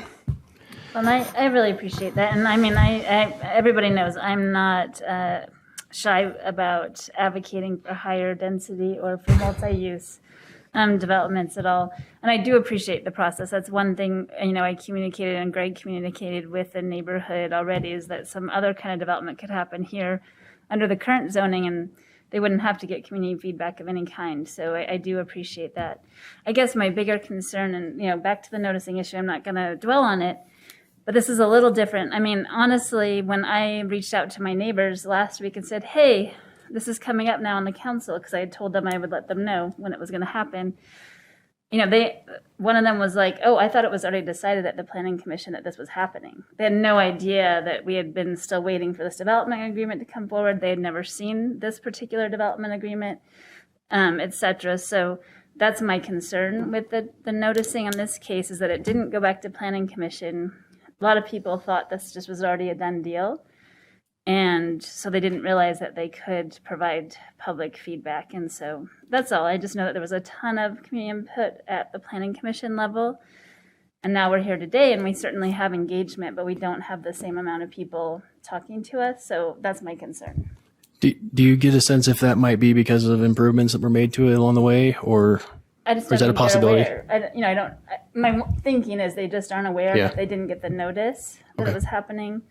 Both of those things coinciding just made them not realize it. And they may actually like it, but if we don't have their input, we don't know that. Okay, thanks. Chair, can I say something? Ross. This isn't quite as exciting, but there is an issue with the ordinance for the MU zone text amendment, some numbering issues, because this ordinance was actually revised in 2020, and things have happened to the MU zone code in our zoning code since then. And so the numbers don't line up anymore. So there are some changes that need to be made to the zone text. The second thing, we can look into noticing, and we can pull up the map that was used, as well as where the addresses where they were mailed to. And I can share that information with you. Hopefully later this week I'll get with the recorders and see what I can find. Thanks, Ross. Yep. So we've got some options just for the council to consider. Obviously, we can take formal action tonight, up or down vote on it. Anyone that, if we do make a motion to consider this tonight, it would need to include the corrected code reference from 15-38-9 or to 1538-9 instead of 1538-8. So just keep that in mind. Another option is to table this until we get the noticing items figured out or clarified. And then at that point, we could also have this code reference cleaned up in the ordinance that we consider as well. And can I just clarify? I wasn't trying to insinuate the staff had done something where we were trying Right. not to notice people. Nope. Because also, I certainly could have put it on the Facebook group or something, and I just didn't even think of that either. So, Yeah. I'm not trying to blame anybody. Okay. Just, Chair, just a quick question. I mean, it seems like any project that's considered on here, Porter Avenue is going to be a problem. Is there anything else that we can do with Porter Avenue besides expanding the street? And, I don't know if there's, I'm the new guy, so I'm asking the question. It might seem like a dumb question, but is there anything that can be done on Porter Avenue? You have two more meetings for the new guy card, just so you know. 2 more? Okay. All right. 2 more years, you say? Yeah. The new vice chair is calling you out. Ben, you get to say it as long as you want. Ask Ben. Yeah. Well, I think that's Greg. Can we kick that question to you? I mean, it's a relevant question. We're looking to figure out if this is the highest and best use of the land, right? Yeah, I mean, when you think about, the existing zoning, what could be done without anything, there's been adjustments made to make this project maybe more palatable, but yet really any project along Porter Avenue seems like that street's going to be an issue. So is there anything else that can be done on that street? Not really. You've got the 33rd, I think it's 32 or 33 feet right of way, 24 feet of pavement, and then you've got the sidewalks on either side. If you were trying to increase it to deal with the vehicle traffic, you're going to try to acquire people's properties and either now push the street and the improvements right to the front doors along Porter Avenue to try to accomplish that, or you're going to eliminate on-street parking to, again, deal with existing asphalt width to allow movements that have maybe less restriction. And those are really your two options that you have. Well, I mean, I guess somebody could build a couple single-family homes right along Porter, and then the right-of-way could still be there. Right? I mean, But it still wouldn't resolve the issues you're talking about of parking and that. yeah, 140. And you're asking under the current R3, right? Yeah, the current zoning that would allow an apartment building or what did they? There's a number of different things that could be listed there that were 4 stories. Regardless, that Porter Avenue. I mean, we hear a lot about that, but it doesn't seem like there's really anything that can be done, regardless of what's approved, to go there to address that issue. And that's what I was just mainly curious about. Yeah, unless we're willing to acquire properties from the neighbors and push the street wider, it is what it is. Okay, good question. Thanks. Okay. Questions, comments for anyone else?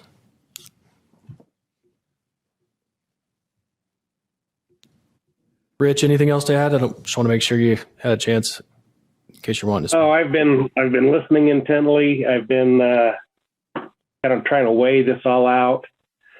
There are a lot of arguments that do hold some water. There's some arguments that I think are, that are emotional in nature and really don't have a resolution per se. The issues with the noticing, those noticing issues, they were over 2 years ago. I don't know if time heals any wounds like that or not. Maybe our legal counsel can give us some, since we've had meetings about this at the library and other places, there's been many revisions of this. Is that kind of trump that noticing issue of the Planning Commission way back when? No, I wasn't talking about that noticing. I was talking about the noticing for this particular meeting.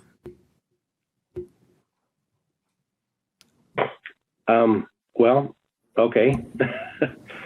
Anyway, I've tried to look. I went with Councilmember Ritchie. We walked this here about a week ago, just to kind of get a feel for it, just to see how it felt there. And things on flat paper don't always look like they do when they're in 3D. And my idea of looking at it was, well, how would this be there? I mean, and I compared it to what could be built with as an R3 without any more approvals. And I think this developer has done a really pretty good job of trying to weigh the requests from the neighbors on all sides with a desire to actually make a project pencil. And it doesn't sound like he thinks it does, but anyway, I think the weighing job has been done very well. I think that the developer has done a pretty good job of weighing all the needs. And when I asked the question of Greg of what do you do with a neighboring zone? I mean, this is not in the historic zone, but it is adjacent to it, and therefore shouldn't have to build to the same standard as the historic. It just needs to honor it, and I think this does. It seems like it does from the renderings. The only thing that I wasn't very wild about, which I think is not in stone, is that artwork that's on the side of that one building. That looks kind of crazy to me, but I am not an art critic either. So hopefully they'll allow some local artists to weigh in on that, and we'll have something to really be proud of there. But I don't see a lot of reason to delay. I don't think anything we can do is going to make this better. I just can't see what it might be.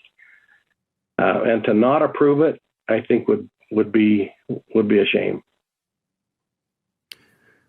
Thanks, Rich. Okay. Comments, questions? If none, entertain action. Dan, I have a point of order because they said we can get 1 minute after our 3 minutes if there's something that we addressed. Sorry. Anything that we addressed, there's actually 1 minute. Councilmember Luis actually said that. That's what. Sorry. So, Councilmember Chiburka asked you a question. I think that's what it's referring to in our rules and norms. So, okay. Back to the council. If there's no more discussion, I would like to make a motion to table this item until we could revisit the noticing and that correction that needs to be made to the item number, whatever that is. Okay. And that's my motion. Would that be for the proposed ordinance 2022-7 and 2022-8? Yes. Thank you. I'll second that. And Chair, if I might. Yeah. When you table, we table to a date certain. So we could do that March 1st or March 8th or March 15th. March 15th, Which do you, please. March 15th? Any preference from staff? Is that okay? Okay. I think we can do it faster than that. I think we can have it ready by the 1st. You okay with the 1st? Excuse me? I think we can have it ready by the 1st if you'd like. Yeah, I was only thinking that a little longer would give whoever a little more time to, if we need to engage with the residents and the citizens a little bit better, just buy us a little more time. So I'd like to propose a later date. But thank you so much, Ross. I appreciate that. So 4 weeks instead of 2 weeks? Yes. Okay. We have a motion by Councilmember Lopez, second by Councilmember Jaberka to table items proposed ordinance 2022-7 and proposed ordinance 2022-8 to a date certain of March 15th. Could I ask a question? Vice Chair Lopez, to what end really are we trying to get at? What's going to happen between now and 4 weeks from now that you think is important to take that long? I just primarily have concerns that, that the majority of the residents of the area had an opportunity to know about the action that was happening tonight, and that they had a chance to come out and speak. And that's really my primary reason right there. So it sounds like you're really hoping that it gets re-noticed before then. And that wouldn't normally happen on a table. Well, that's why I asked. Yeah. And but basically, I mean, I'm trying to honor the fact that, one of our colleagues lives basically right there in that neighborhood, and she seems to have similar concerns. And, I value that greatly.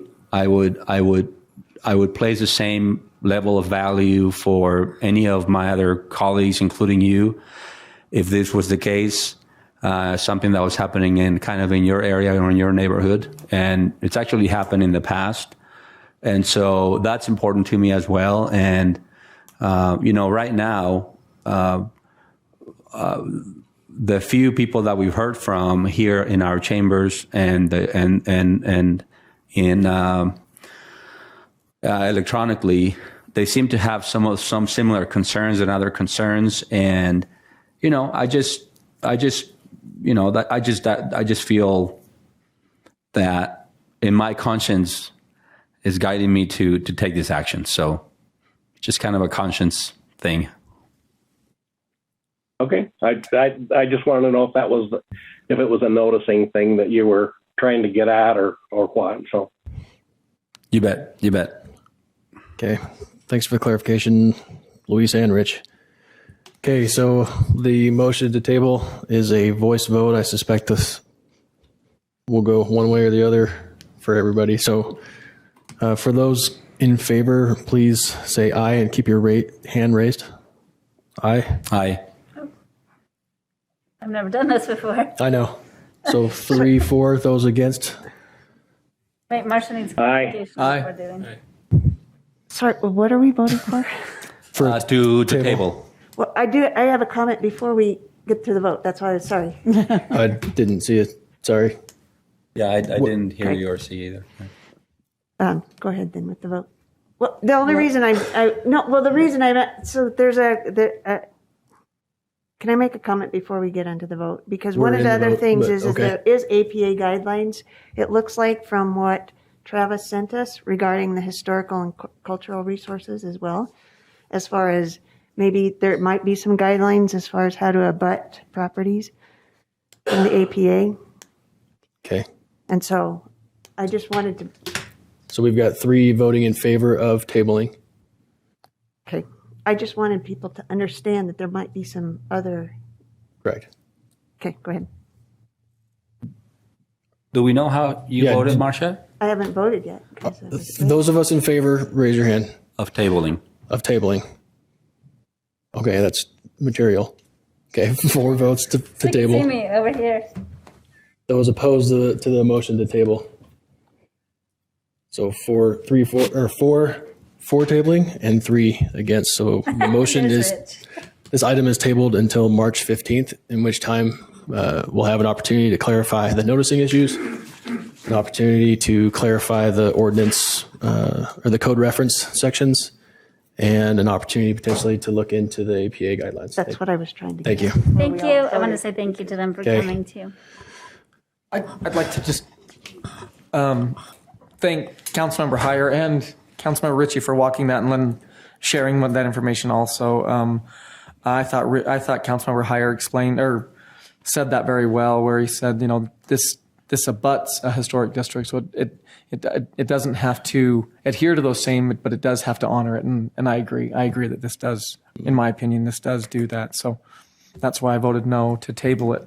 But we get to do it again. So, but I just wanted to thank Rich and Councilmember Ritchie for taking the time to walk through there, and I'm sure Councilmember Chipperka walks through all the time. Yeah, I've been there. So thank you all for that insight, and what, like Councilmember Lopez said, or Vice Chair Lopez said, when it comes to people having an intimate knowledge of these certain areas, it is helpful. So I appreciate insight from Councilmember Chipperka and from our other 2 council members and the insight that they gave. So thank you.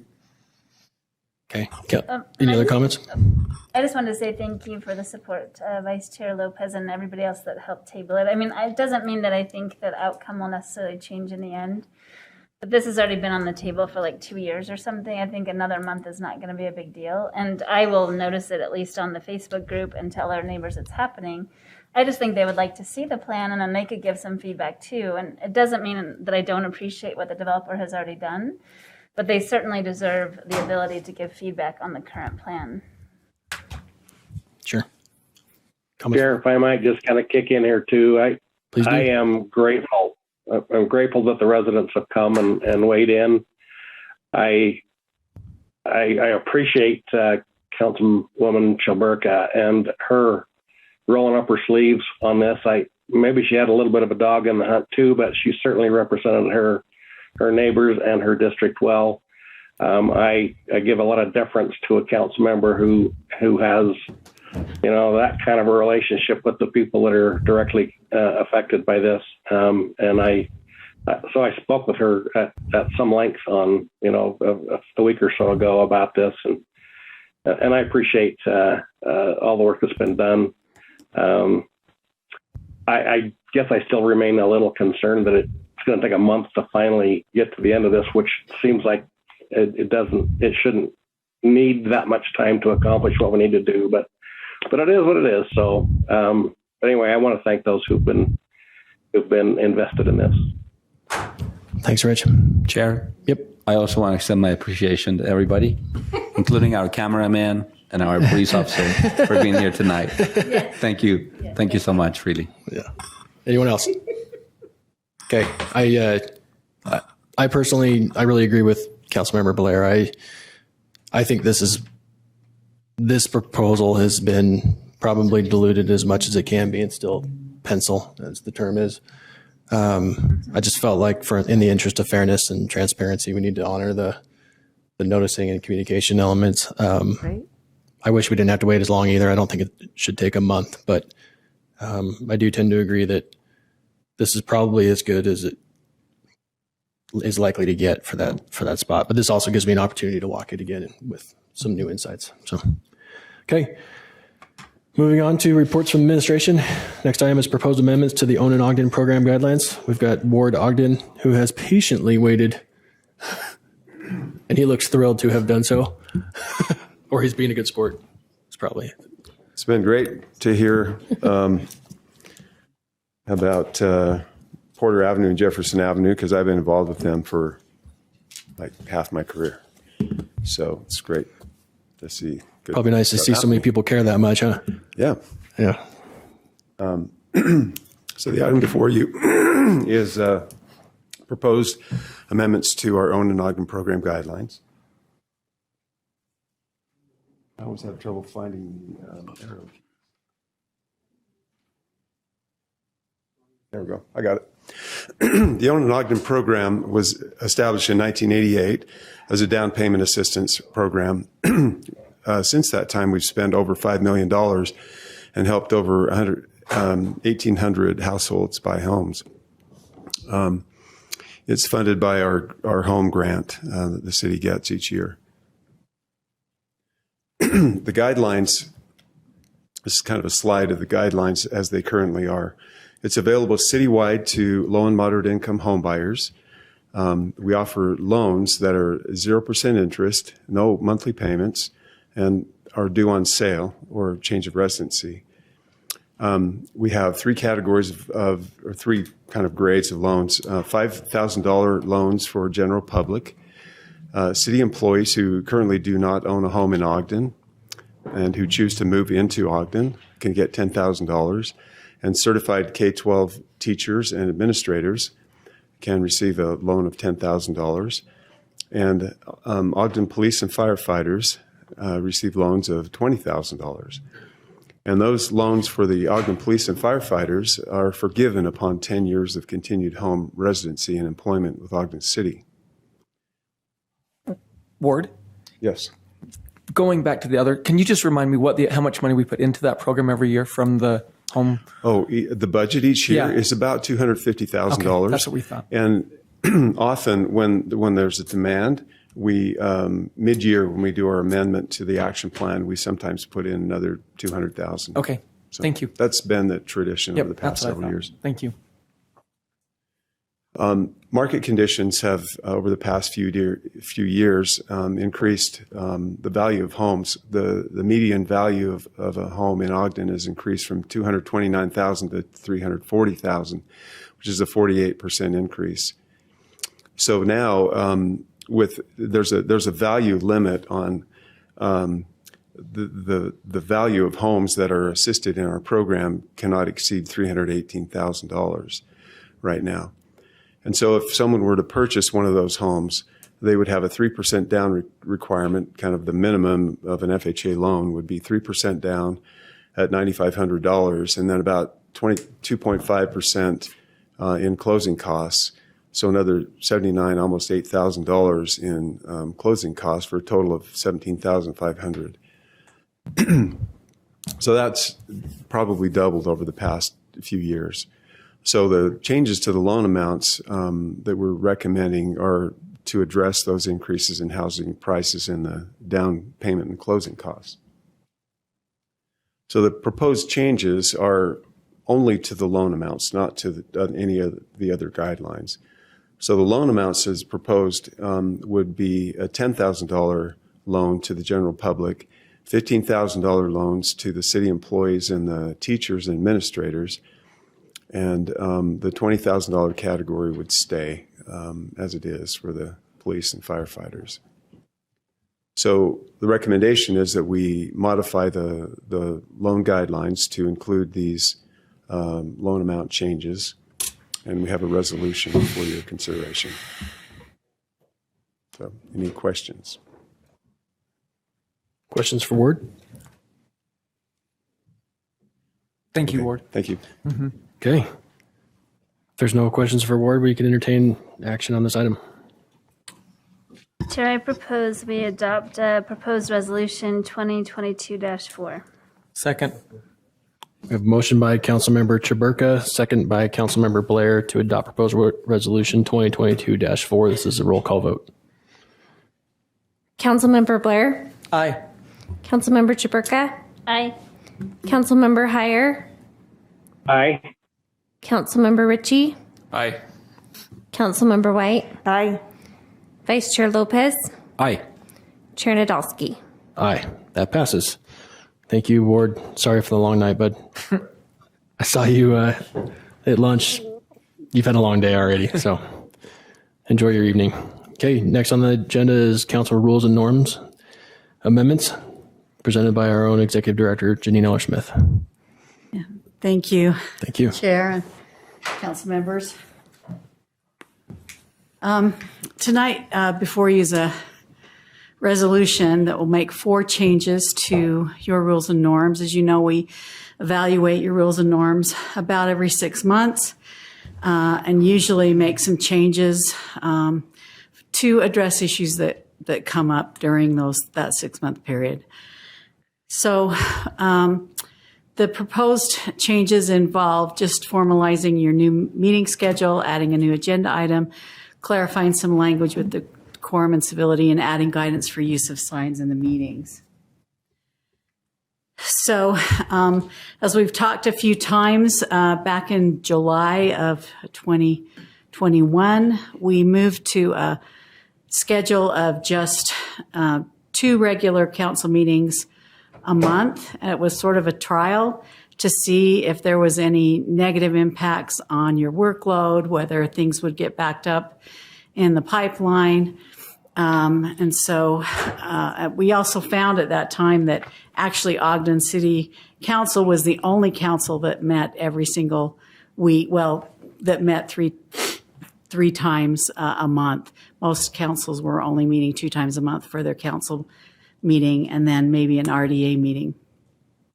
So we made that change to see if it would work. Felt like that it's worked okay. We haven't noticed any negative impacts to the workload and in fact, it's, made it easier for us to do a little more research and get some of the special projects done that the council is always liking us to work on.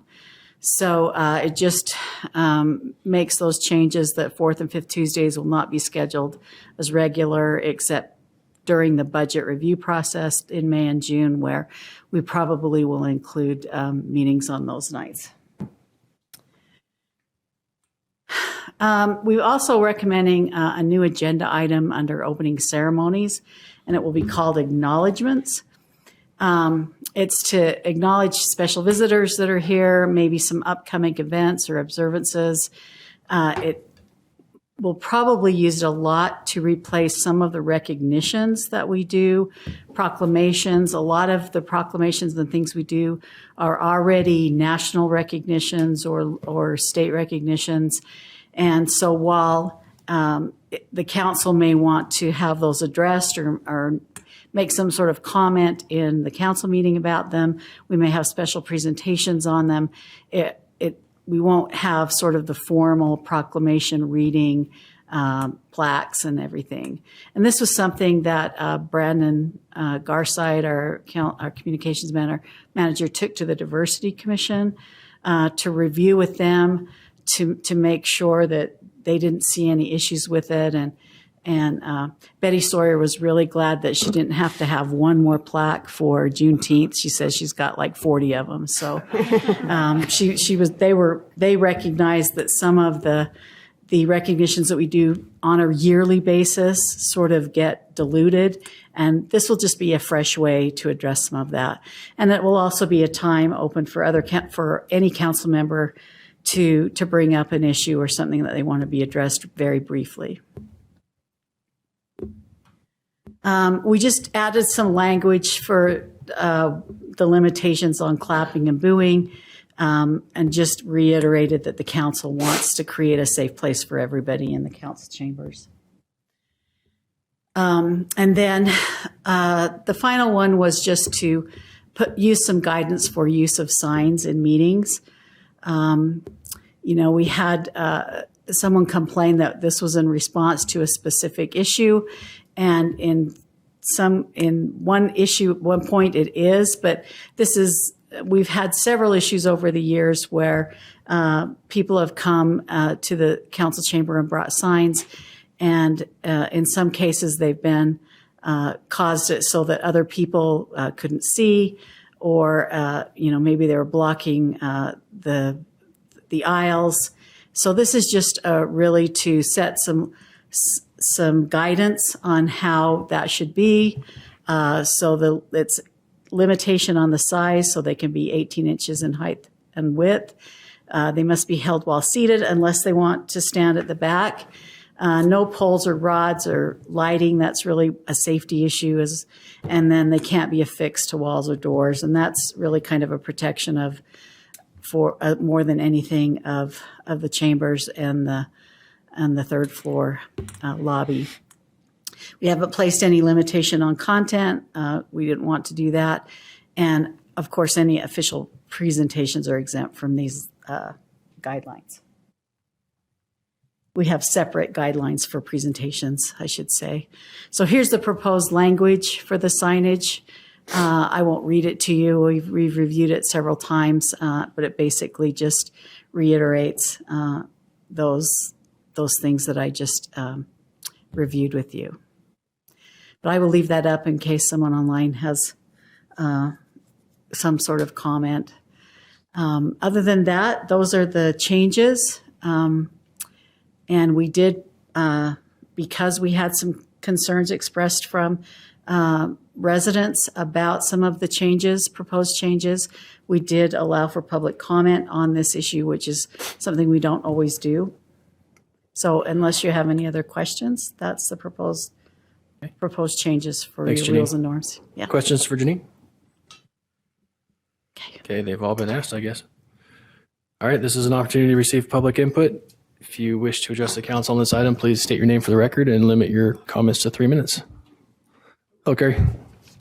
Hello, I'm Kerry Wayne, live in Merritt, Slaterville. I'm back again. Last 2 weeks, we finally received a letter from Boyer Corporation. It's the first sign that they're going to be a good corporate citizen. Kerry, is this on the rules and norms, or is this general? Oh, sorry. That's I thought you okay. said public comment. No, we'll get to that after this, if that's all right. Almost there, Kerry. Almost there, sorry. Almost there. Start your time. You don't We've only waited a few hours, so what's a few more minutes? Sorry, man. Okay, anybody care to address the council on council rules and norms amendments? Yeah. Anything online, Brandon? Nope. Seeing none, back to the council for action. Chair, I will go ahead and make a motion that we adopt proposed resolution 2022-3. Second. Okay, we have a motion by Councilmember Blair, second by Councilmember Ritchie to adopt proposed resolution 2022-3. This is a roll call vote. Councilmember Chaburka. Aye. Councilmember Heyer. Aye. Councilmember Ritchie. Aye. Councilmember White. Aye. Councilmember Blair. Aye. Vice Chair Lopez. Aye. Chair Nadolski. Aye, that passes. Thanks, Janine, for your work on that. And now we're on public comments, and I think we should start with Mr. Kerry Wayne. Sorry for the mix-up. Again, I am grateful because we now have a little bit more information than a strip of paper and a blank envelope.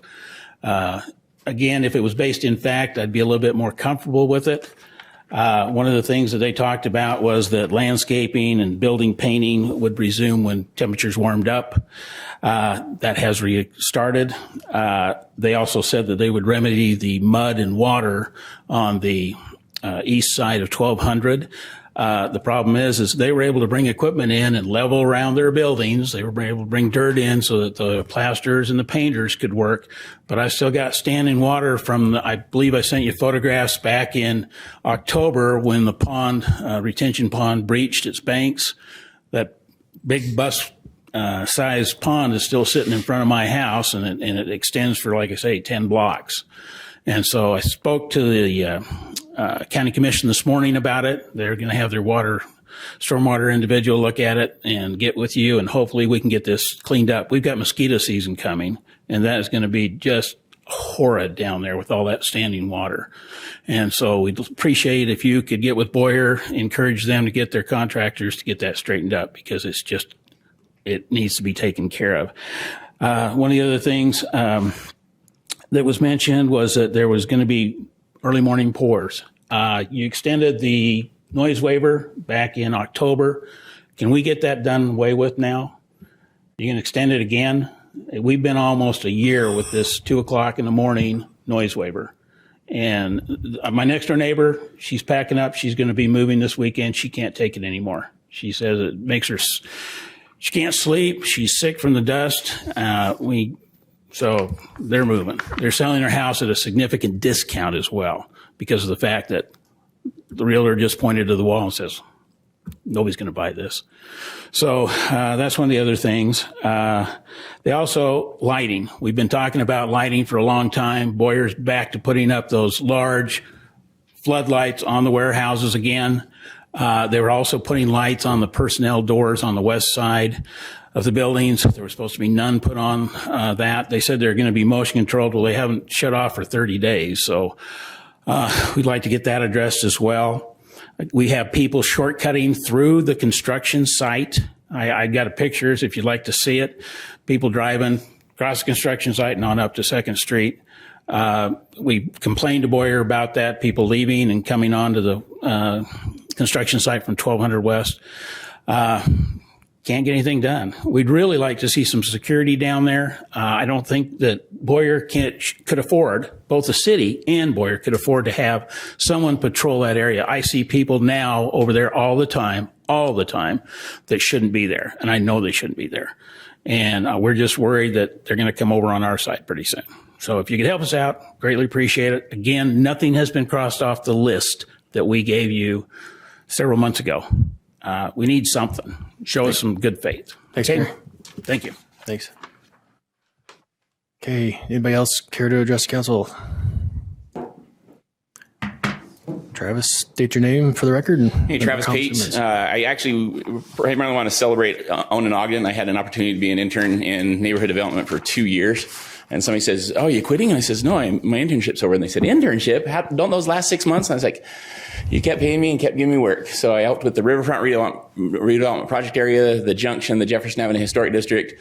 I mean, some pretty key players in that, and notable of that was the Own in Ogden program, watching individuals that would otherwise never get into homes.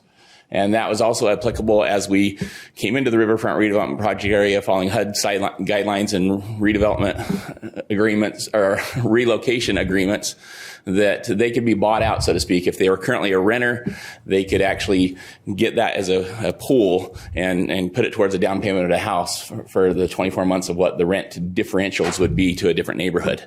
So if they were only paying $350 a month here and it was $650 a month somewhere else, that rent differential, because that was just the only thing they could find, could actually be applied towards a down payment assistance. And so my take on that part, even though there wasn't a public comment, is that the peace officers and firefighters, that should be up to the $5,000 also. $25,000. $20,000 is going to get someone into a home.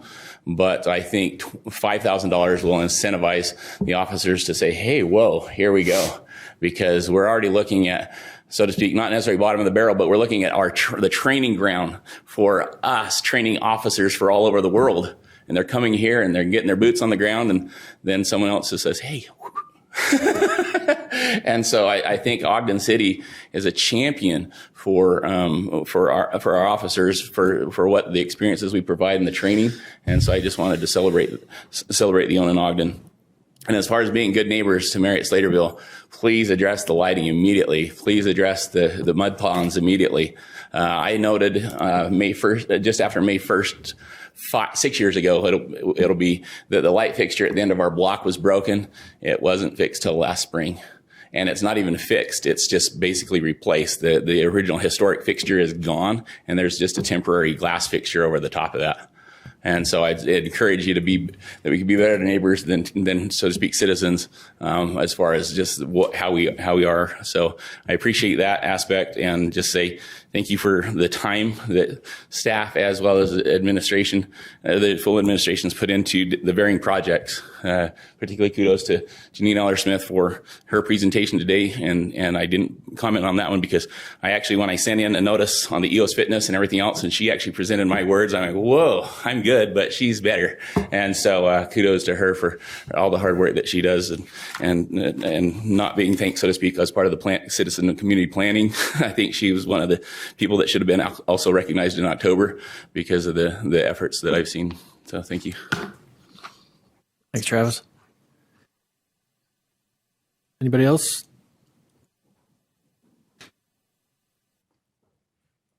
Hi. Hello. Thank you. Hello. I just have a goal this year of kind of jumping back into these meetings, and I think that I will be able to now that you've shortened the schedule a little bit. I have spent my name is Kim Bouchard, and I live at 2680 Foothill Drive, and I have businesses in Ogden. And I've kind of spent the last 2 years, me and my neighbors, keeping our doors open. It's been a very wild 2 years, but I just wanted to come and say thank you. I think we've all been through a lot. It's like this weird time warp, whether we meet in person or whatever, or on Zoom. And I have some really good news to share. We have me and some very special, cool businesses that you know that I won't mention yet, have purchased the Greyhound bus depot on the corner that's been dark for a lot of years. It's the crown jewel of 25th Street. And this is not nearly enough time to tell you how this has come together when it was not even what I was looking for. I was looking to lease some space to find a corporate headquarters and a place to consolidate our operations. But we are going to do that in the back third, our Roosters and Union Grill kind of headquarters. And then we have this is going to be my going out passion project with some very special friends of ours, people that you love. So more on that. But I also just want to say, I think we've all been involved in some way or another on this Make Ogden plan. And it means a lot to me that you work together as council and administration. I think we've all been in many meetings, and there's so much, as we said. I can't remember if it was Kim in that other meeting. It's a town that works hard, and this and that is I don't want to put myself out there for another project, and that was not my plan. But knowing what is going, that's the corner, and all I can promise you is that love is going to be beat out of the doors, and that we are going to be a part of that Make Ogden episode, or however they speak with that. And so just thanks. You'll be seeing me here and there, maybe not every time, but somebody said, why are you here? And I'm like, I kind of like it. I can kind of multitask, correspond, learn some stuff in the meantime, email people back that I never get to. So anyway, thank you. Thanks, Kim. We all wondered about you. Now we're really wondering when you say how much you love these meetings. But The filing for office is just opening, with other offices. Not these, but others. File for office. Okay. Brandon, you good to go online? Commissioner. Okay, we'll go to Angel Castillo.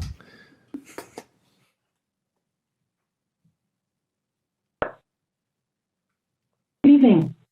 Angel Castillo, Ogden resident. I wanted to talk a little bit about the Own an Ogden program, which is amazing. It's fantastic. I love that we make a concerted effort to facilitate supporting those people in our community that work for us to be able to live here in Ogden. It's incredibly important to me. But I've said this, I've lost count at how many times I've said this, but we have to do something differently when it comes to development. Own an Ogden is great for getting people down payments, wonderful program, but we are slated to continue building houses after we know what the market is doing and what the costs are. And we had to apply to HUD probably at least a year and a half to 2 years late to ask for a market reflection because our numbers were going up. Not just this year, it's been over 2 years. And the definition of insanity is doing the same thing over and over and expecting a different result. We are continuing to build housing projects that will be at market rate. We need to look to what other cities are doing and develop smaller projects to keep the costs down for the developers, to give folks a chance to get started in a small home. It's an inventory problem, and the way that prices are for materials, nobody's going to be able to build the bigger houses that everybody wants for starter homes. That we're just not going to be able to do it. We have to do something differently, and I'm going to encourage you to please start looking at that. We need to change some code. We need to follow best practices from other cities to start meeting this demand. It's no great big secret. It's officially a housing crisis. And I'd like to follow up on Vice Chair Lopez's comments over 6 months ago about asking for some sort of a dashboard or a report of where y'all projects are. Like where are they in the queue? Government moves slowly, and it should for safety, but there are projects that all of you are concerned about that we talk about, and we talk about them in the work session, and we talk about them during council, and they just disappear. I'd like you to please continue to lobby for moving towards accountability so that people can see the hard work that you're doing and know that you're taking care of their districts and looking out for them. Thank you. Thank you. Next on the list is Heath Sato.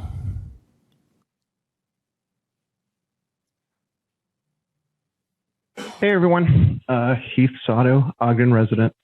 I have a real story from my childhood to tell you tonight. I'm about 7 years old. My mom has me with her at the local market.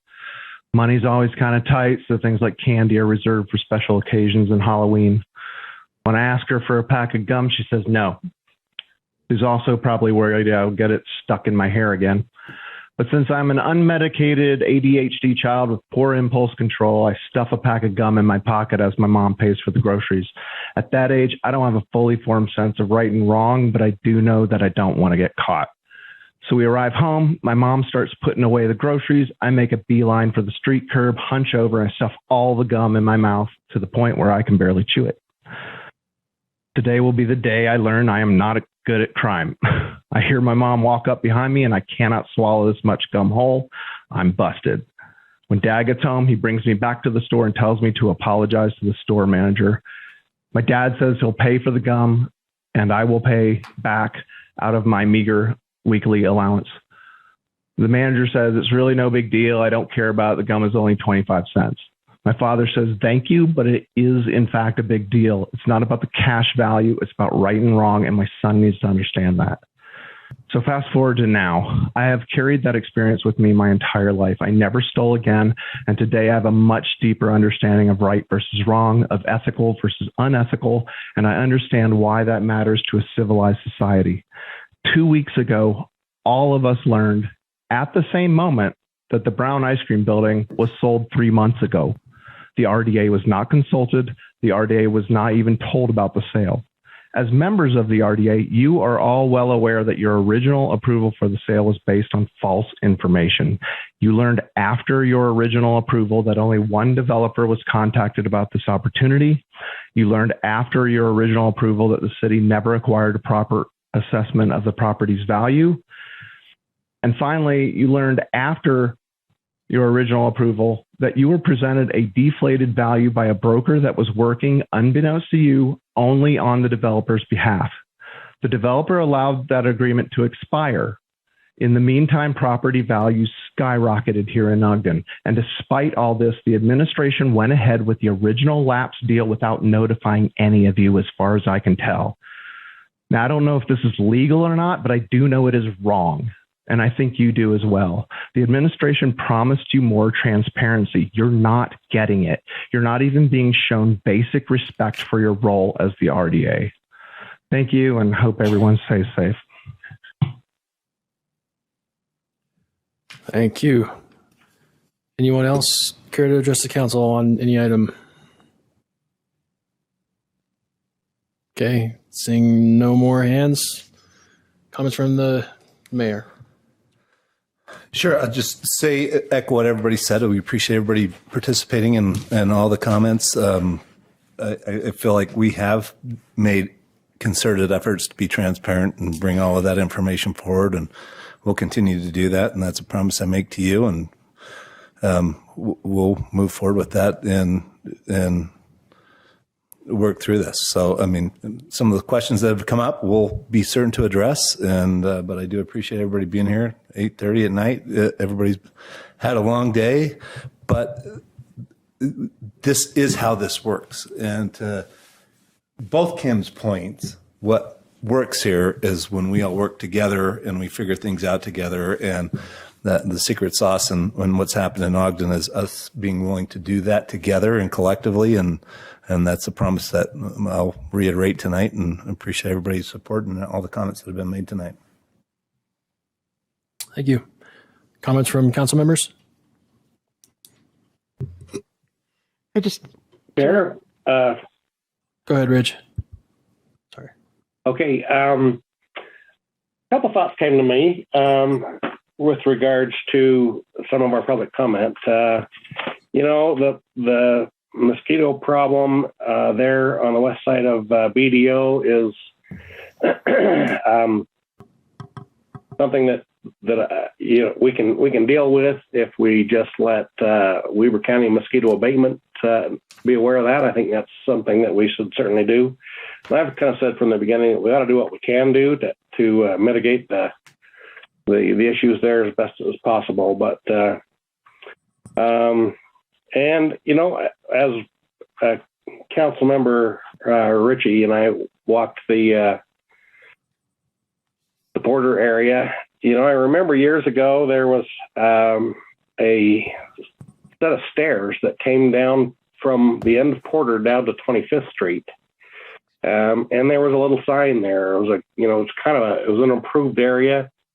I don't know if it was ever used, and that might be something that Angela might be able to kind of lend some insight to. If that is something that could be a benefit or an amenity to the neighborhood to be able to travel from Porter down to 25th Street, even as a pedestrian. It will never be a road. It's too steep, but it could be a pedestrian access. And I just kind of want to think about that a little bit. Kind of improve the downtown area a little bit that way. I appreciate you excusing me. I've had a little illness last week. Didn't want to be a walking sack of germs coming in there tonight. So I appreciate you letting me come in virtual. So anyway, thank you very much. Rich, we appreciate you not being a walking sack of anything. Yeah. Appreciate you, brother. Any other council members? So can I just respond to that, Rich? Yeah, Please do. Actually, the stairs are in that plan. There's, revitalizing the stairs there. They're in the arts district, plan, yeah. Yeah, as an idea. Okay, anyone else? Okay. Yes, Chair. Yep. Just very quickly, I'll try to make this as quick as possible because I know it's late. We got to go. We need to go. I just want to say I wish that Kerry had stayed because I just wanted to tell him that I'm just very appreciative. I remember when he and his neighbors came to our chambers a while ago. They were very, very upset, and some of them were swearing, right? And that's how upset some of these residents were. And then we went ahead and we had a meeting with the administration and their administration, and some things are being worked on. But I just wanted to tell him that I really appreciate how he's approaching these now, because that makes a big difference. I think to me it makes a big difference, and I just hope that I know that the administration is working on dealing with those issues, and that's outside of my control. But that's all I had to say. I just wanted to tip my hat off to him for the way he's handling this now. Thank you. Yep. Thanks for those comments, Luis. I didn't mean to. I hope he doesn't feel like we were blowing him off. We just wanted to take all of the comment from the public and then we address them after at the end. But hopefully he wasn't frustrated leaving early, thinking we weren't going to answer the questions he was asking. Okay, I'll entertain a motion to adjourn. Faster. Motion to adjourn. Motion by Councilmember White, second by Councilmember Heyer to adjourn. This is a voice vote. All in favor, say aye. Aye. Any opposed? Okay, good night, everybody. Thank you.